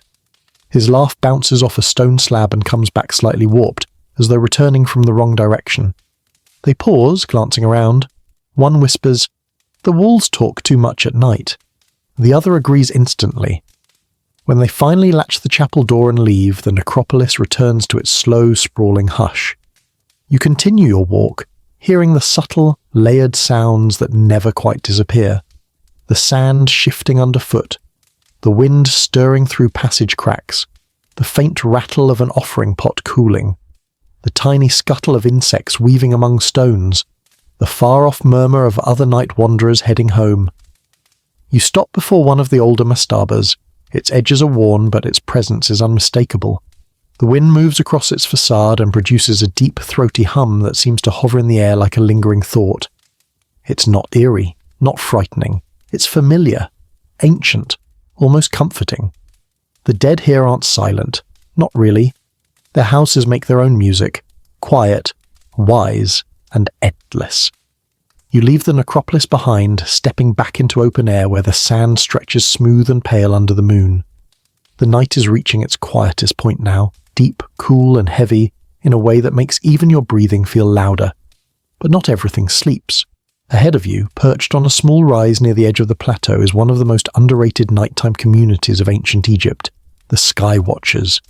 These aren't priests, not exactly, at least not all of them. Some are scribes, some are timekeepers, some are curious workers, and some are the people whose job it is to track the heavens for calendars, rituals, and the endless Egyptian obsession with cosmic order. Their sounds are faint, gentle, precise, like a group of people trying their best not to wake the gods while taking notes on them. The first sound you hear is a reed brush scratching softly across papyrus. Skirt, skirt, skirt. A young scribe sits cross-legged near a low oil lamp, scribbling down star positions. He pauses, squints upward, and mutters a quiet complaint about the lamp's smoke drifting the wrong way. The lamp crackles innocently. He rolls his eyes at it like it personally offended him. You smile. People haven't changed much. A historical fact hums through the moment. The Egyptians relied heavily on celestial observation to track months, regulate temple rituals, and predict Nile floods. Observing the night sky was essential, not optional. The movements of certain stars, especially Sopdet, the star we know as Sirius, structured entire agricultural calendars. The watchers tonight aren't doing anything extraordinary. They're doing something profoundly ordinary for their world. Farther along the sandy ridge, a second scribe blows gently on an ink palette to keep dust from settling. The blow makes a soft sound, barely audible above the night breeze. He tests his reed pen by tapping it against the edge of a wooden board. Tick, tick. Satisfied with the tip, he resumes writing, each stroke a tiny whisper. Nearby, two men lie on woven mats, staring straight upward, completely still. You think they're sleeping until one raises his arm and makes a soft clicking noise with his tongue. Tick, just to signal he's spotted a specific star returning to view. The other follows his point silently. Then he whispers a measurement number low and quick, like he's afraid the stars will move if he speaks too loudly. A fringe tidbit slips into your mind. Some sky watchers believe the star's faint crackling or twinkling was a quiet form of speech from the gods, that tiny shimmer you see above the pyramids, interpreted as cosmic chatter, and right now, as you tilt your head back, the sky's absolutely full of chatter. Stars blink, pulse, tremble, through layers of heat still rising from the ground. The watchers stare reverently, their silence louder than words. A faint laugh breaks the quiet. One watcher nudges another with his elbow, saying something about how that constellation looks more like a crooked goose than a divine boat. The second watcher shushes him instantly, maybe offended, maybe protective of cosmic decorum. The first watcher snickers behind his hand. You hear the scribe by the lamp whisper, "The goose constellation again," with the exasperation of someone who's heard this joke 100 times. Historians still argue whether Egyptians formalized star groups the same way Greeks later did. Some claim they recognized constellations more abstractly, patterns tied to myths and agricultural cycles rather than strict lines. Others insist they had entire sky maps now lost to time. Listening to these watchers debate the shape of a star cluster, you see both sides. They clearly know what they're looking for, but they also allow room for imagination. To your left, an older man stands with a notched measuring stick, raising it slowly toward the horizon. The wooden stick creaks faintly in his hands. Crook. He breathes out through his nose, evaluating the angle with slow precision. Then he marks something in the sand using a thin wooden stylus. The stylus scratches lightly. Scritch, scritch. He nods, satisfied, then resets his stick for the next reading. From farther back, tucked near a rocky outcrop, comes the steady sound of flipping pages. A papyrus scroll lies open across a low stone. A scholar, yes, a real scholar, with the posture to prove it, turns its pages with delicate care. Each page gives a dry, whispering "fsh." He murmurs dates under his breath, then glances at the sky, then back to the scroll. He mutters something about last year's discrepancies. You don't understand the specifics, but judging by his frown, the stars are currently winning the argument. Behind you, footsteps crunch softly. A younger watcher arrives carrying a small clay jar. He sets it down with a muted thump and pours water into a shallow dish so that it reflects the sky. The ripples glisten, and as they settle, the stars shimmer on the water's surface. The watchers use the reflections to help gauge movement, an ancient trick to amplify small celestial shifts. The water's surface makes a faint plip as the last drop falls in. A low hoot drifts across the sands. An owl. The watchers pause instantly, as though the bird's cry might mean something. One of them whispers, "Good omen." Another whispers, "Bad omen." A third sighs, "It's just an owl." Their quiet debate carries across the ridge, blending with the soft rustle of their linen garments brushing the sand. Another breeze rolls by. The lamp flame dances, flickering with a soft hiss. One watcher shields it with his hand, muttering a quick plea for the gods to keep the wind steady. The wind ignores him. A little farther off, someone yawns. It's long, slow, dramatic. The kind of yawn that makes you yawn in return. His friend nudges him with a foot. "Stay awake," he whispers, "or you'll miss the rising of Sopdet." The yawning watcher grumbles something like, "Sopdet can wake me when she gets here." A jar lid clinks as another watcher checks his supplies. A reed pen snaps lightly as its tip is trimmed with a blade. Tick. The blade is wiped clean on a scrap of cloth that makes a soft brushing whuff. The night is full of these tiny maintenance noises, like the instruments of observation keeping themselves tuned. You take in the whole soundscape, the quiet clicking, scratching, flipping, whispering, yawning, breathing. There's no music here, no chanting, no drama. Just the soft, meticulous soundtrack of people listening to the sky. Listening so the temples will know when to conduct rituals. Listening so the farmers will know when the flood is coming. Listening so the world can keep its order. You stand among them, letting the quiet settle into your chest. Above you, the stars twinkle like distant ancient campfires, each one sending its faint light across eternity to land here, at your feet next to a lamp that hums softly as the oil burns low. It's peaceful, it's precise, it's eternal. You leave the quiet cluster of skywatchers behind and walk toward the darker slope that hugs the far edge of the plateau, an area most people avoid at night unless they have a very good reason. The land dips unevenly here, broken by shallow ridges and patches of rough stone. These are the outskirts of the ancient quarries, where workers carved out limestone blocks during the day and hauled debris into piles that now sit like sleeping beasts under the moon. Even though most heavy cutting happens under sunlight, the quarries never fall completely silent. They breathe, shift, and sometimes grumble through the night. The first thing you hear is the faint echo of metal striking stone. Unexpected, but not alarming. Tink, tink, tink. The sound isn't strong enough to be active chiseling. It's softer, more intermittent, like someone testing a tool or knocking debris loose. As you get closer, the echoes multiply in strange ways. The quarry walls throw the sound back at you from odd angles, making it difficult to tell where the source actually is. You walk another few steps and realize the noise is coming from two workers finishing an evening task, prying a few stubborn fragments loose from a half-cleared ledge. Their voices drift on the breeze, low, tired, almost whispering.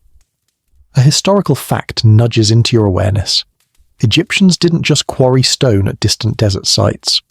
Some quarries operated right near Giza, providing softer limestone for internal pyramid passages or outer casings. Even at night, small teams might clear rubble, maintain pathways, or prepare tools for the next day. What you're hearing now is exactly that. A couple of men tying up loose ends while the temperature is cool enough not to cook them alive. One man dislodges a fragment, and it falls with a skittering cascade. Kersh! Clack! The sound travels down the quarry wall, bouncing from ledge to ledge until it settles somewhere out of view. Both workers freeze for a moment, not because they're scared, but because quarry debris has a track record of starting chain reactions. When the rock decides it wants to keep falling, it keeps falling. Tonight, though, the stone behaves, and the men resume their work with a weary groan. As you walk closer, your sandal brushes against a loose pebble. It tumbles down a small incline, producing a jittering trail of tiny taps. The sound vanishes almost immediately into the quarry's deeper silence. The workers don't even look up. They've heard 1,000 pebbles do that.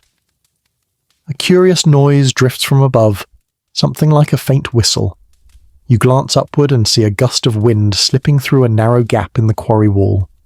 The gap amplifies the wind into a high, keening tone that rises and falls with each breath of air. The eerie sound reminds you of the pyramid's own nighttime music, just sharper and more impatient. If the pyramids hum, the quarries complain. A quirky tidbit pops into your mind. Ancient quarry. Workers sometimes believed that the desert cliffs housed guardian spirits. Nothing dramatic or monstrous, just grumpy entities who preferred people not to disturb their stone skin at night. When the wind made that sharp, uncanny whistle, workers often blamed it on these local spirits sighing or muttering. Tonight, with the noise slicing through the darkness, you can almost hear a supernatural grumble in it too. Near the base of the quarry, you hear the unmistakable sound of a warning shout. It's not loud or panicked, just a quick, practiced call. A heartbeat later, a basket of loose rubble is tipped over the edge above, spilling down the slope with a muted roar. Roosh! You step back instinctively as the cascade spreads across the ground like a dry wave.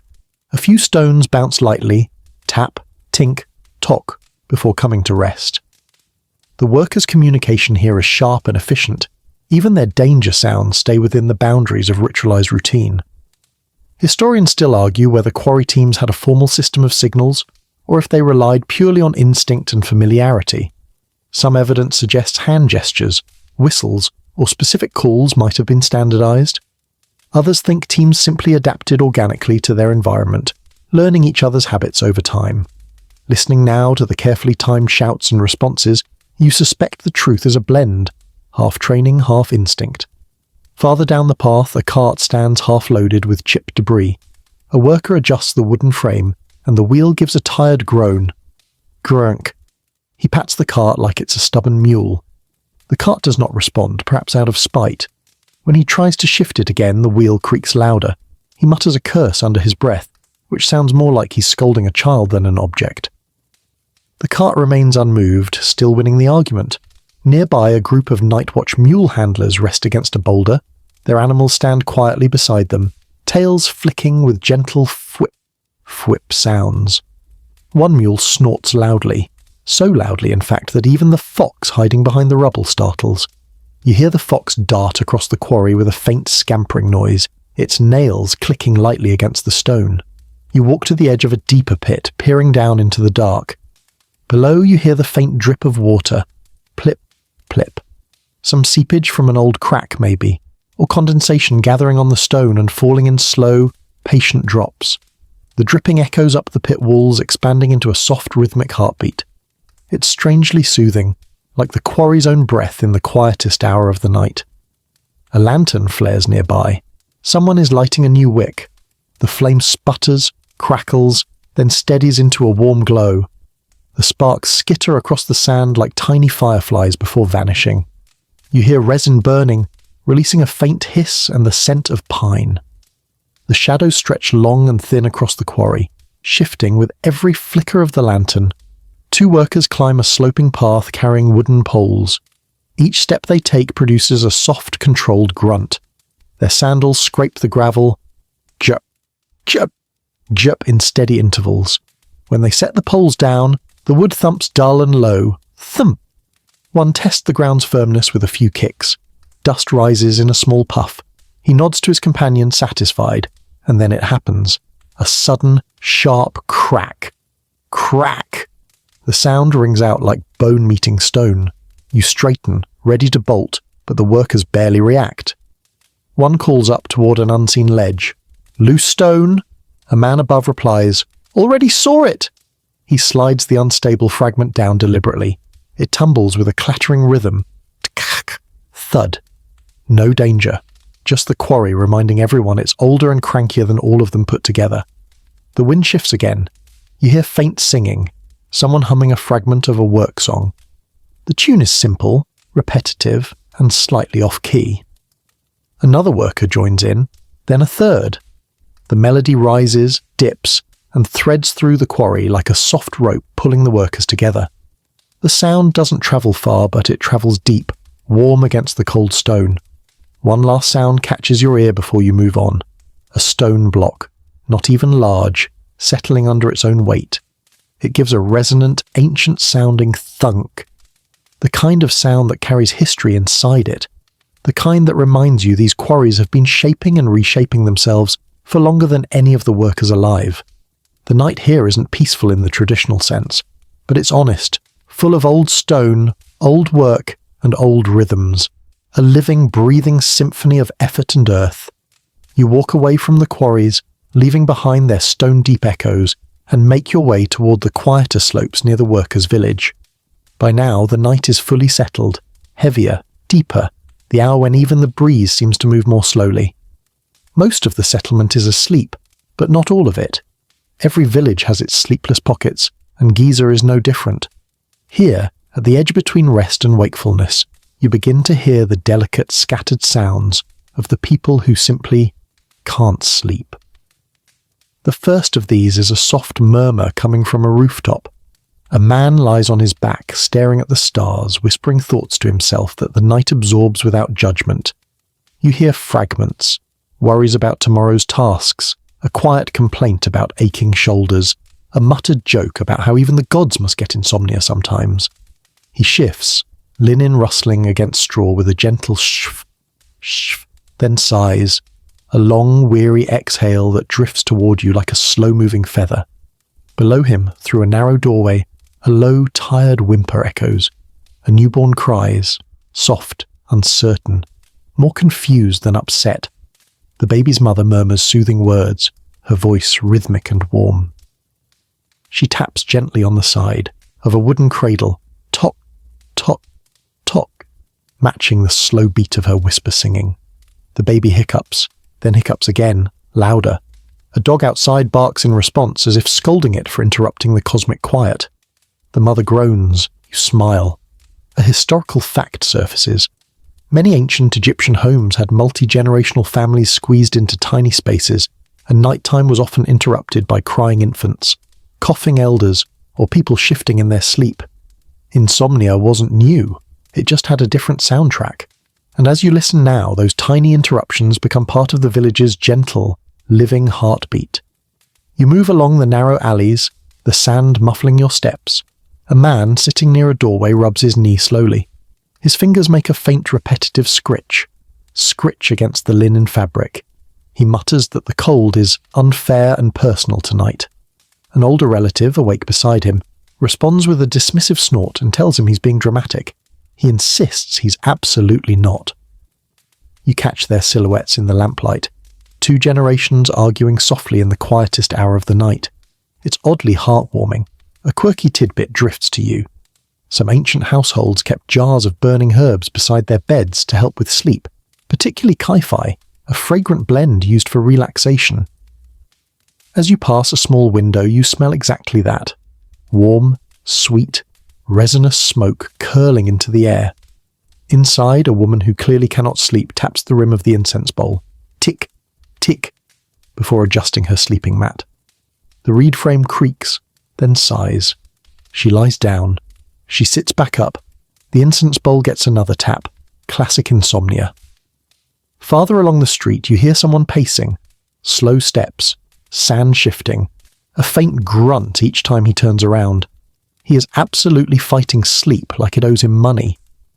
You glance over a wall and see him walking in a tight loop.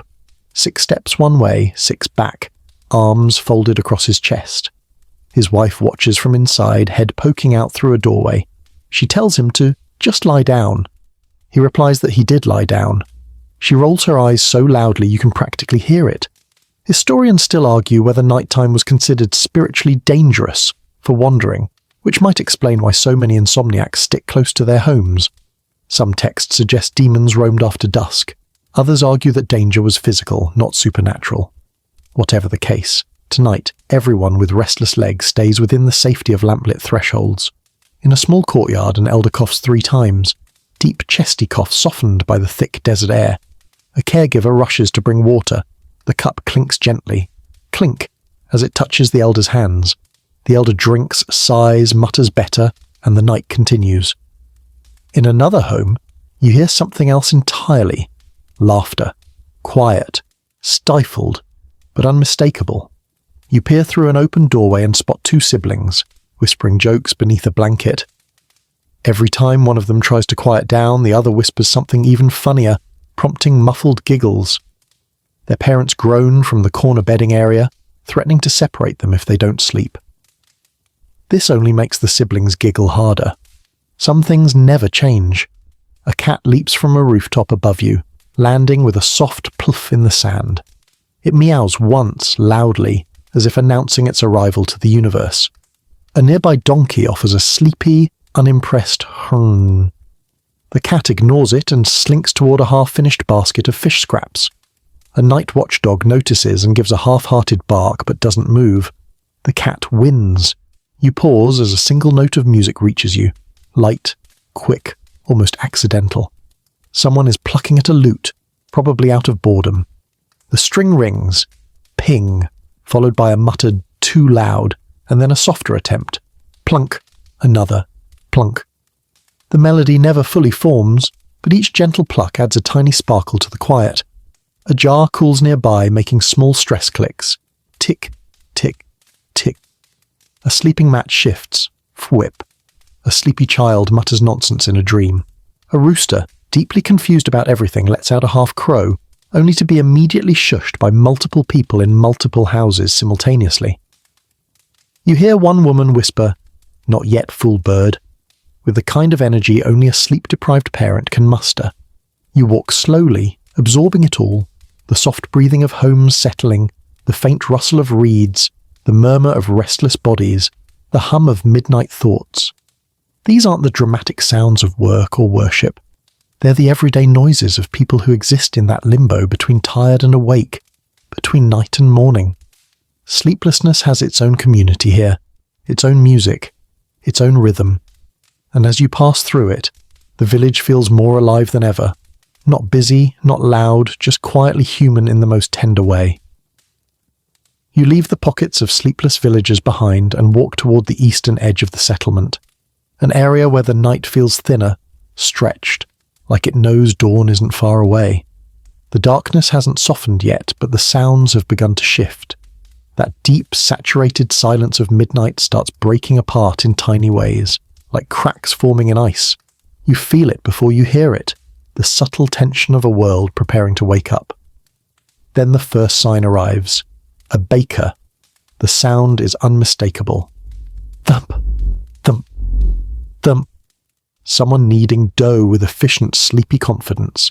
You can practically feel the soft elasticity under the baker's palms as he folds and presses the dough, his hands squishing rhythmically. He works on a low wooden board, and every few beats the board gives a hollow toke as the dough lands harder than intended. A jar of ground grain beside him rattles slightly with each motion. A historical fact flickers. Ancient Egyptian bakers worked brutally early hours. Bread was the centerpiece of nearly every meal, so the ovens had to be hot long before the sun lifted. Hearing the baker now, muttering about the cold air, tapping dough, sprinkling grain, you realize how vital his role is to the morning ahead. Another baker across the lane slaps a finished loaf into shape. FWMP. The dough lands with authority. Someone inside their house groans at the noise.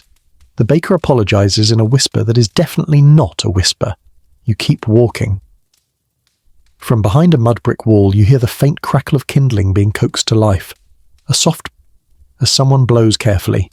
Then a brighter woof as the flame catches and spreads. The oven's clay shell clicks and pops as it warms, adjusting to the sudden heat. The sound is gentle but steady. Tiny tick-tick-tick noises like the oven clearing its throat for the day. A few steps later, you catch the familiar clatter of pottery being moved. A woman sorts jars of leftover beer, their ceramic bodies tapping softly. Clink, clink. She mutters to herself about which jars to keep cool and which to rebrew. Her sandals shuffle against the ground, the faint scrape telling you she's still half asleep. Nearby, a ferryman is already awake. Of course he is. You hear the distant sleek of a wet rope being lifted, dragging across a wooden post. His boat knocks softly against the bank with a gentle clock. Even though you're still far from the Nile, the river's early risers always send faint ripples of sound across the fields, long before the rest of the world stirs. A quirky tidbit comes to mind. Some ancient sources imply that ferrymen competed for the best morning positions, trying to be first in line to take workers or priests across the water. You hear that spirit tonight. One ferryman calls out softly to another, just a few syllables, but the tone is unmistakably smug. The other responds with a half-hearted insult. You can't make out the words, but based on the snort laugh that follows, it's a friendly rivalry. Moving farther along the path, you hear the cluck of chickens waking, slow at first like yawning feather bundles. One hen gives a confused squawk, another flaps her wings with a noisy burst, woof woof woof, before settling again. A baby goat bleats in a tiny wavering voice from somewhere behind a wall. Its mother responds with a deeper, steadier bleat that sounds both loving and deeply exhausted. Then, from somewhere nearby, someone knocks over a jar. Not just any jar, a big jar. The crack echoes through the alley, followed by a dramatic gasp, followed by whispered swearing. You hear scrambling hands trying to gather large ceramic pieces, each shard clinking in a panicked rhythm. Another person appears, judging by the footsteps, and immediately asks, "What happened?" The answer, delivered in a defeated tone, "Gravity." You snort, but quietly. Historians still argue whether dawn was the busiest or calmest hour near large work sites like Giza. Some think the early crews moved slowly, quietly, almost ritualistically. Others argue that the hour before sunrise was frantic, full of preparation, last-minute adjustments, hasty meals. Tonight, you hear everything supporting both theories. Some people move like ghosts, silent, graceful, half asleep. Others move like startled beetles, crashing into things and yelling at inanimate objects. You turn a corner and find a man tending to livestock. He pours feed into a trough, and the grain pours with a soft cascading hiss. Shh. A cow responds immediately with a deep rumbling moo that seems too dramatic for this hour. The man pats its side and tells it to calm down, it's not a festival. The cow disagrees loudly. Across another courtyard, someone is sharpening a small blade. Shh, shh, shh. The strokes are precise but slower than a fully awake rhythm. The blade slips once, tapping loudly against the stone. The man yelps, not out of injury but because he wasn't expecting the noise. His wife inside the house grumbles, "I told you to do that later," he responds.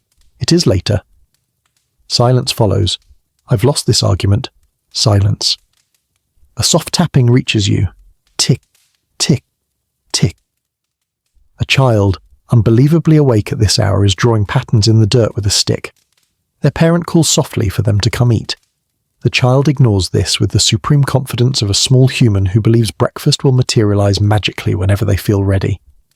You step onto a rise overlooking the eastern fields, and the whole world sounds like it's preparing its throat for morning. Distant frogs fade, wind picks up slowly, birds begin testing their voices, one chirp here, one trill there, hesitant like musicians warming up. A stray dog shakes itself, its collar jangling with a soft clunk. A passing labourer coughs once, then again. You hear his sandals crunching steadily as he heads toward the ramps. More voices begin appearing. Muted greetings, snippets of conversation, a low laugh from someone who hasn't slept but has stopped caring. Two workers stretch, their joints popping loudly into the quiet. One groans dramatically. The other laughs. The night hasn't ended yet, but you can feel dawn coming, slow, gentle, careful, like someone tiptoeing into the world so they don't wake it too suddenly. You stay on the rise overlooking the eastern horizon, and for a long moment the world holds still, quiet, suspended, as if all of Giza is collectively taking one last breath before dawn. The sounds you've been hearing all night begin to shift once more. gathering into something more unified, more purposeful. This is the hour when darkness softens, when shadows loosen, when everything prepares to exist again. Even if the sky's still black-blue, the landscape subtly changes shape, and you hear the change before you see it. The first sound is a bird, just one, a single, tentative chirp from a sparrow perched on a reed roof. Chip, a pause, another chip, then silence, like it's testing whether the world is ready. A few seconds later, another bird answers, then another. Soon the invisible chorus warms up, short trills, tiny whistles, hesitant melodies weaving together. The rhythm is loose but undeniably growing. It's not full morning yet, just the prelude. A historical fact flickers into place. Ancient Egyptians linked sunrise with rebirth, cosmic order, and the daily resurrection of Ra. Workers didn't philosophize about it every morning exactly, but dawn still carried a charge of meaning. Even the animals seemed to react with instinctive reverence. As you listen now, their calls sound like tiny hymns, each one stitching the night closed and opening the day. Behind you, the workers' village begins to stir.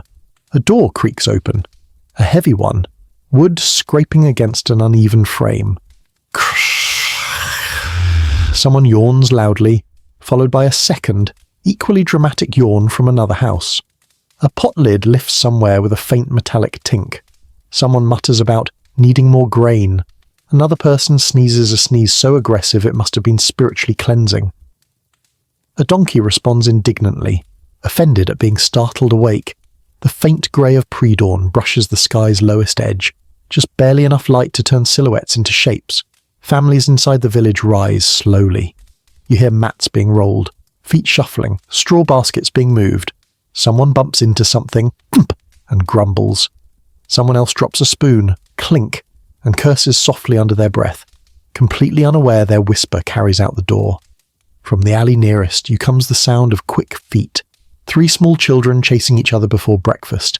They giggle with early morning energy that ignores the concept of quiet hours. Their sandals slap the sand, pat, pat, pat as they run, until their mother calls them back with a stern, sleep-heavy voice that could wilt fresh papyrus. The children instantly collapse into silence, then resume playing, just quieter, slightly. A quirky tidbit nudges your mind. Some households sprinkled water on the floor before dawn to keep the dust down before sweeping. And right on cue, you hear it.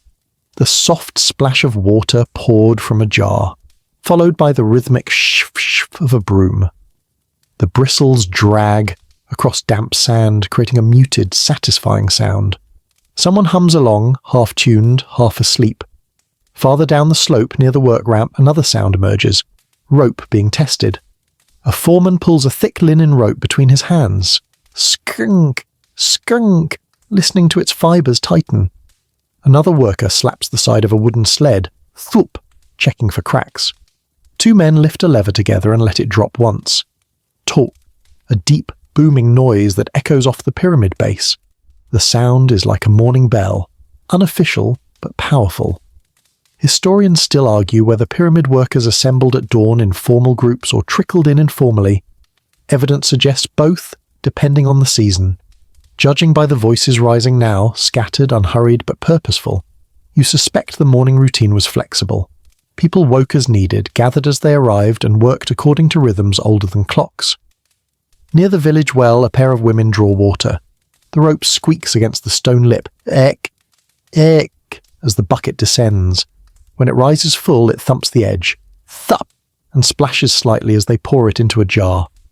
One woman groans about her aching back. The other teases her for sleeping like a cat on warm bricks. Their laughter rings bright in the cooling air. A faint breeze rolls across the plateau, brushing sand in a soft whisper. Hush. As it drifts past the pyramid's base, the stone hums again, softer now, as if greeting the new day. A deeper note vibrates from somewhere along the middle layers, a low, mellow reverberation that almost sounds like a throat clearing. The night labour crew from earlier returns toward the village, their tools clinking softly, chisels tapping against belts, wooden handles knocking together. They move slower than they started, exhaustion finally catching up to them. One man yawns so wide you can practically hear his jaw stretching. Another mutters that the moon felt extra smug tonight. The others agree with sleepy enthusiasm. At the animal pens, sounds multiply. Goats bleat impatiently. Cows shift heavily, snorting warm breath into the cool air. A donkey decides this is the perfect moment to unleash a truly catastrophic bray. Hoo! Startling several chickens and at least one human. Across the village, someone shouts, "Who fed him too early?" The donkey proudly brays again. Then comes one of the most tender sounds of the morning, the soft padding of small footsteps. A child toddles out of a doorway, rubbing eyes, dragging a little carved toy behind them. The toy clicks, tick, tick, tick, across the ground. The child pauses, looks at the sky turning pale, then goes back inside as if returning to report that, yes, dawn is indeed happening. You glance east, and the horizon is no longer dark, just a thin sheet of soft blue. Birds grow louder, more confident. Workers' voices gain strength. Tools begin moving. Jars clatter. A fire whooshes brighter as someone adds kindling. The world is waking. And among all these sounds, one reigns above the rest. The steady rising hum of human activity. The collective inhale of an entire community preparing for another day in the shadow of monuments older than their great-grandparents' great-grandparents. Night is ending. Day is coming. And you're here for the exact moment the soundscape shifts from ancient dreamscape to living, breathing civilization. You take a final step toward the plateau's edge as the horizon brightens, just enough for the world to appear in delicate outlines. Soft, blurry, almost watercolor. The vast shadow of the pyramid stretches behind you, and the sounds of the night shrink into memory. Ahead, the first strands of daylight unwind across the desert floor, revealing everything the darkness hid. And yet, even as the dawn arrives, it doesn't erase the night. It transforms it. All the sounds you've collected through these hours begin to fold themselves gently into the morning. The first clear sound that marks this shift is the flutter of wings. Birds scattered across rooftops leap into motion, flapping with quick whip bursts as they take off. Some perch on mud brick walls, chirping with urgent determination, as if announcing that the sun is still taking too long. Others swoop low across courtyards, singing the bright, eager melodies reserved only for this hour. Behind you, a family rolls open a woven door screen. It scrapes softly. Shfk. A child emerges, still wrapped in a blanket, dragging their feet across the sand. Their tiny sandals scrape in sleepy zigzags.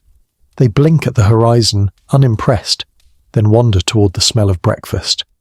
From inside the home, a clay pot lid rattles, Sri as someone stirs morning porridge. You inhale the scent, warm grain, faint smoke, and something sweet. A quiet, ancient comfort. A historical fact floats to mind. Morning meals for workers were simple. Bread, onions, beer, maybe a few dates if fortune allowed. As the pot boils, you hear that familiar bubbling, blub blub, and someone whistles lightly, trying to coax the liquid not to overflow. It always does anyway. This time is no exception. A tiny hiss follows. Someone curses. Someone else laughs. From the village perimeter, workers gather slowly. Their voices rise in soft greetings, low, warm, familiar. A few stretch their arms, joints cracking with sharp pop-pop sounds. One man groans theatrically. Another tells him he groans every morning. Another agrees. A donkey brays loud enough to punctuate the conversation, and someone threatens to trade it for a quieter animal. The donkey brays again, louder, as if accepting the challenge. The day shift begins assembling tools. A basket of chisels clinks as someone lifts it. A rope coil drops onto the ground with a muted thump. Wooden sledges dragged out from storage screech across packed sand. Skk. Someone proudly announces they repaired the sled last night. Someone else points out it still sounds haunted. A heated whisper argument ensues, complete with exaggerated hand gestures the dawn doesn't quite illuminate yet. Meanwhile, the sounds of the Nile begin creeping back into the plateau. A boat horn, really just a man shouting over the water, echoes faintly. Oars splash in slow, steady intervals. A ferryman calls out for passengers, his voice carrying across the breeze. Two workers jog toward the river path, sandals slapping fast. Pat, pat, pat, worried they'll miss the first crossing. A quirky tidbit surfaces. Some early morning transport boats were so crowded that passengers had to negotiate space by elbow more than coin. Tonight, well, now this morning, you hear hints of that as distant voices overlap in mild irritation. Someone insists they were here first, someone else disagrees. The ferryman threatens to row off without any of them. No one believes him. Back near the pyramids, the wind changes direction. Instead of the moaning, humming, whistling tones of the night, the breeze shifts to a lighter voice, short bursts of sand dancing across stone. Tsh, tsh.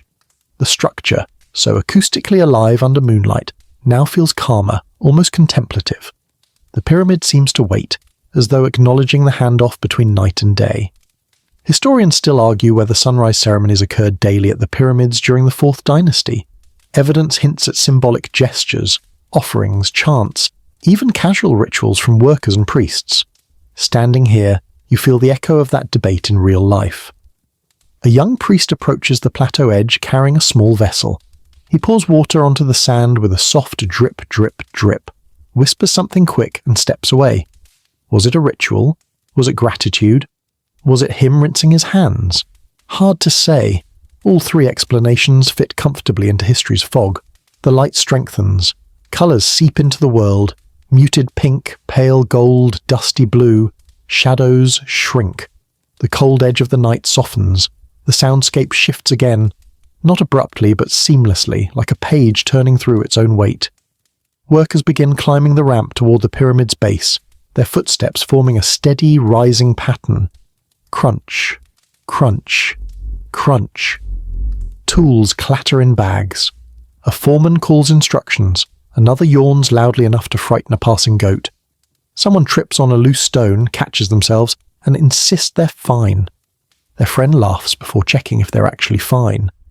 Nearby, a dog shakes off sleep, its collar rattling fast, then trots toward the kitchens in hope of breakfast scraps.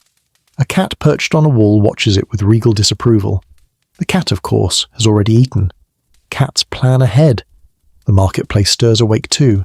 Vendors roll up doormats, each bamboo reed producing a whispering fluff-fluff sound. Someone bangs a jar to test for cracks. Tock! It survives. Barely. Someone else drops a basket and the startled clatter sends 2 pigeons flapping upward, wings thrashing. A child squeals in delight. From the temple precinct, a bell-like chime rings. Small, thin, metallic. Ting. A priest calls out a phrase you can't quite catch, his voice bouncing off stone like a controlled echo. Lamps inside the temple flicker as they're relit. The rustle of linen robes swishes faintly. A broom sweeps. A jar lid clicks. Sacred spaces wake gently. Above everything, the birds continue building their morning choir, stronger now, more layered, more confident. Their trills rise like warm mist, threading through every corner of the settlement. It's the clearest sign of all that night is over, and just as the sun's first true light breaks across the horizon, the soundscape transforms a final time. The hum of human life swells, tools clack, voices multiply, animals call. The Nile splashes, laughter sparks, sand shifts, stone sighs. The world is awake. You stand at the centre of it all, hearing, feeling, absorbing, the exact moment the night's ancient soundtrack dissolves into the bright, bustling noise of day. The echoes of darkness fade, but they don't vanish. They linger behind your ribs. They hum in your ears. They stay with you, just like this moment will. Now let the sounds drift away. The busy footsteps around you soften, stretching into a slow rhythm that grows lighter with every breath you take. The sky brightens, but the noise dims, fading to a gentle murmur as if someone is slowly turning the world's volume dial down. The morning breeze brushes past you in a long, warm sigh, carrying only the faintest hints of the night you've wandered through. The distant whisper of the desert wind, the soft rattle of reeds, the tiny click of cooling pottery. Let those memories loosen their hold. Picture the pyramids behind you, no longer humming with the deep ancient tones of midnight, but resting quietly under the new light, steady, calm, unbothered. Their massive shadows slowly shrink, stretching into nothingness as the sun melts them away, Even the sounds of workers waking, the clink of jars, the shuffle of feet, the soft murmur of morning greetings begin to dissolve into a soft, comforting haze. Your breath slows, your shoulders relax, and the entire soundscape thins into a single, peaceful note. Feel the last traces of night settle gently around you, a coolness at the edge of your imagination, a soft hum lingering in your ears, the memory of distant music and drifting sand. Everything becomes slower now, softer, quieter. The dark has lifted, the day has begun, and you've carried the whole night with you, safely, calmly, all the way to dawn. Rest now. The pyramids are quiet, the village is waking, and you can finally exhale,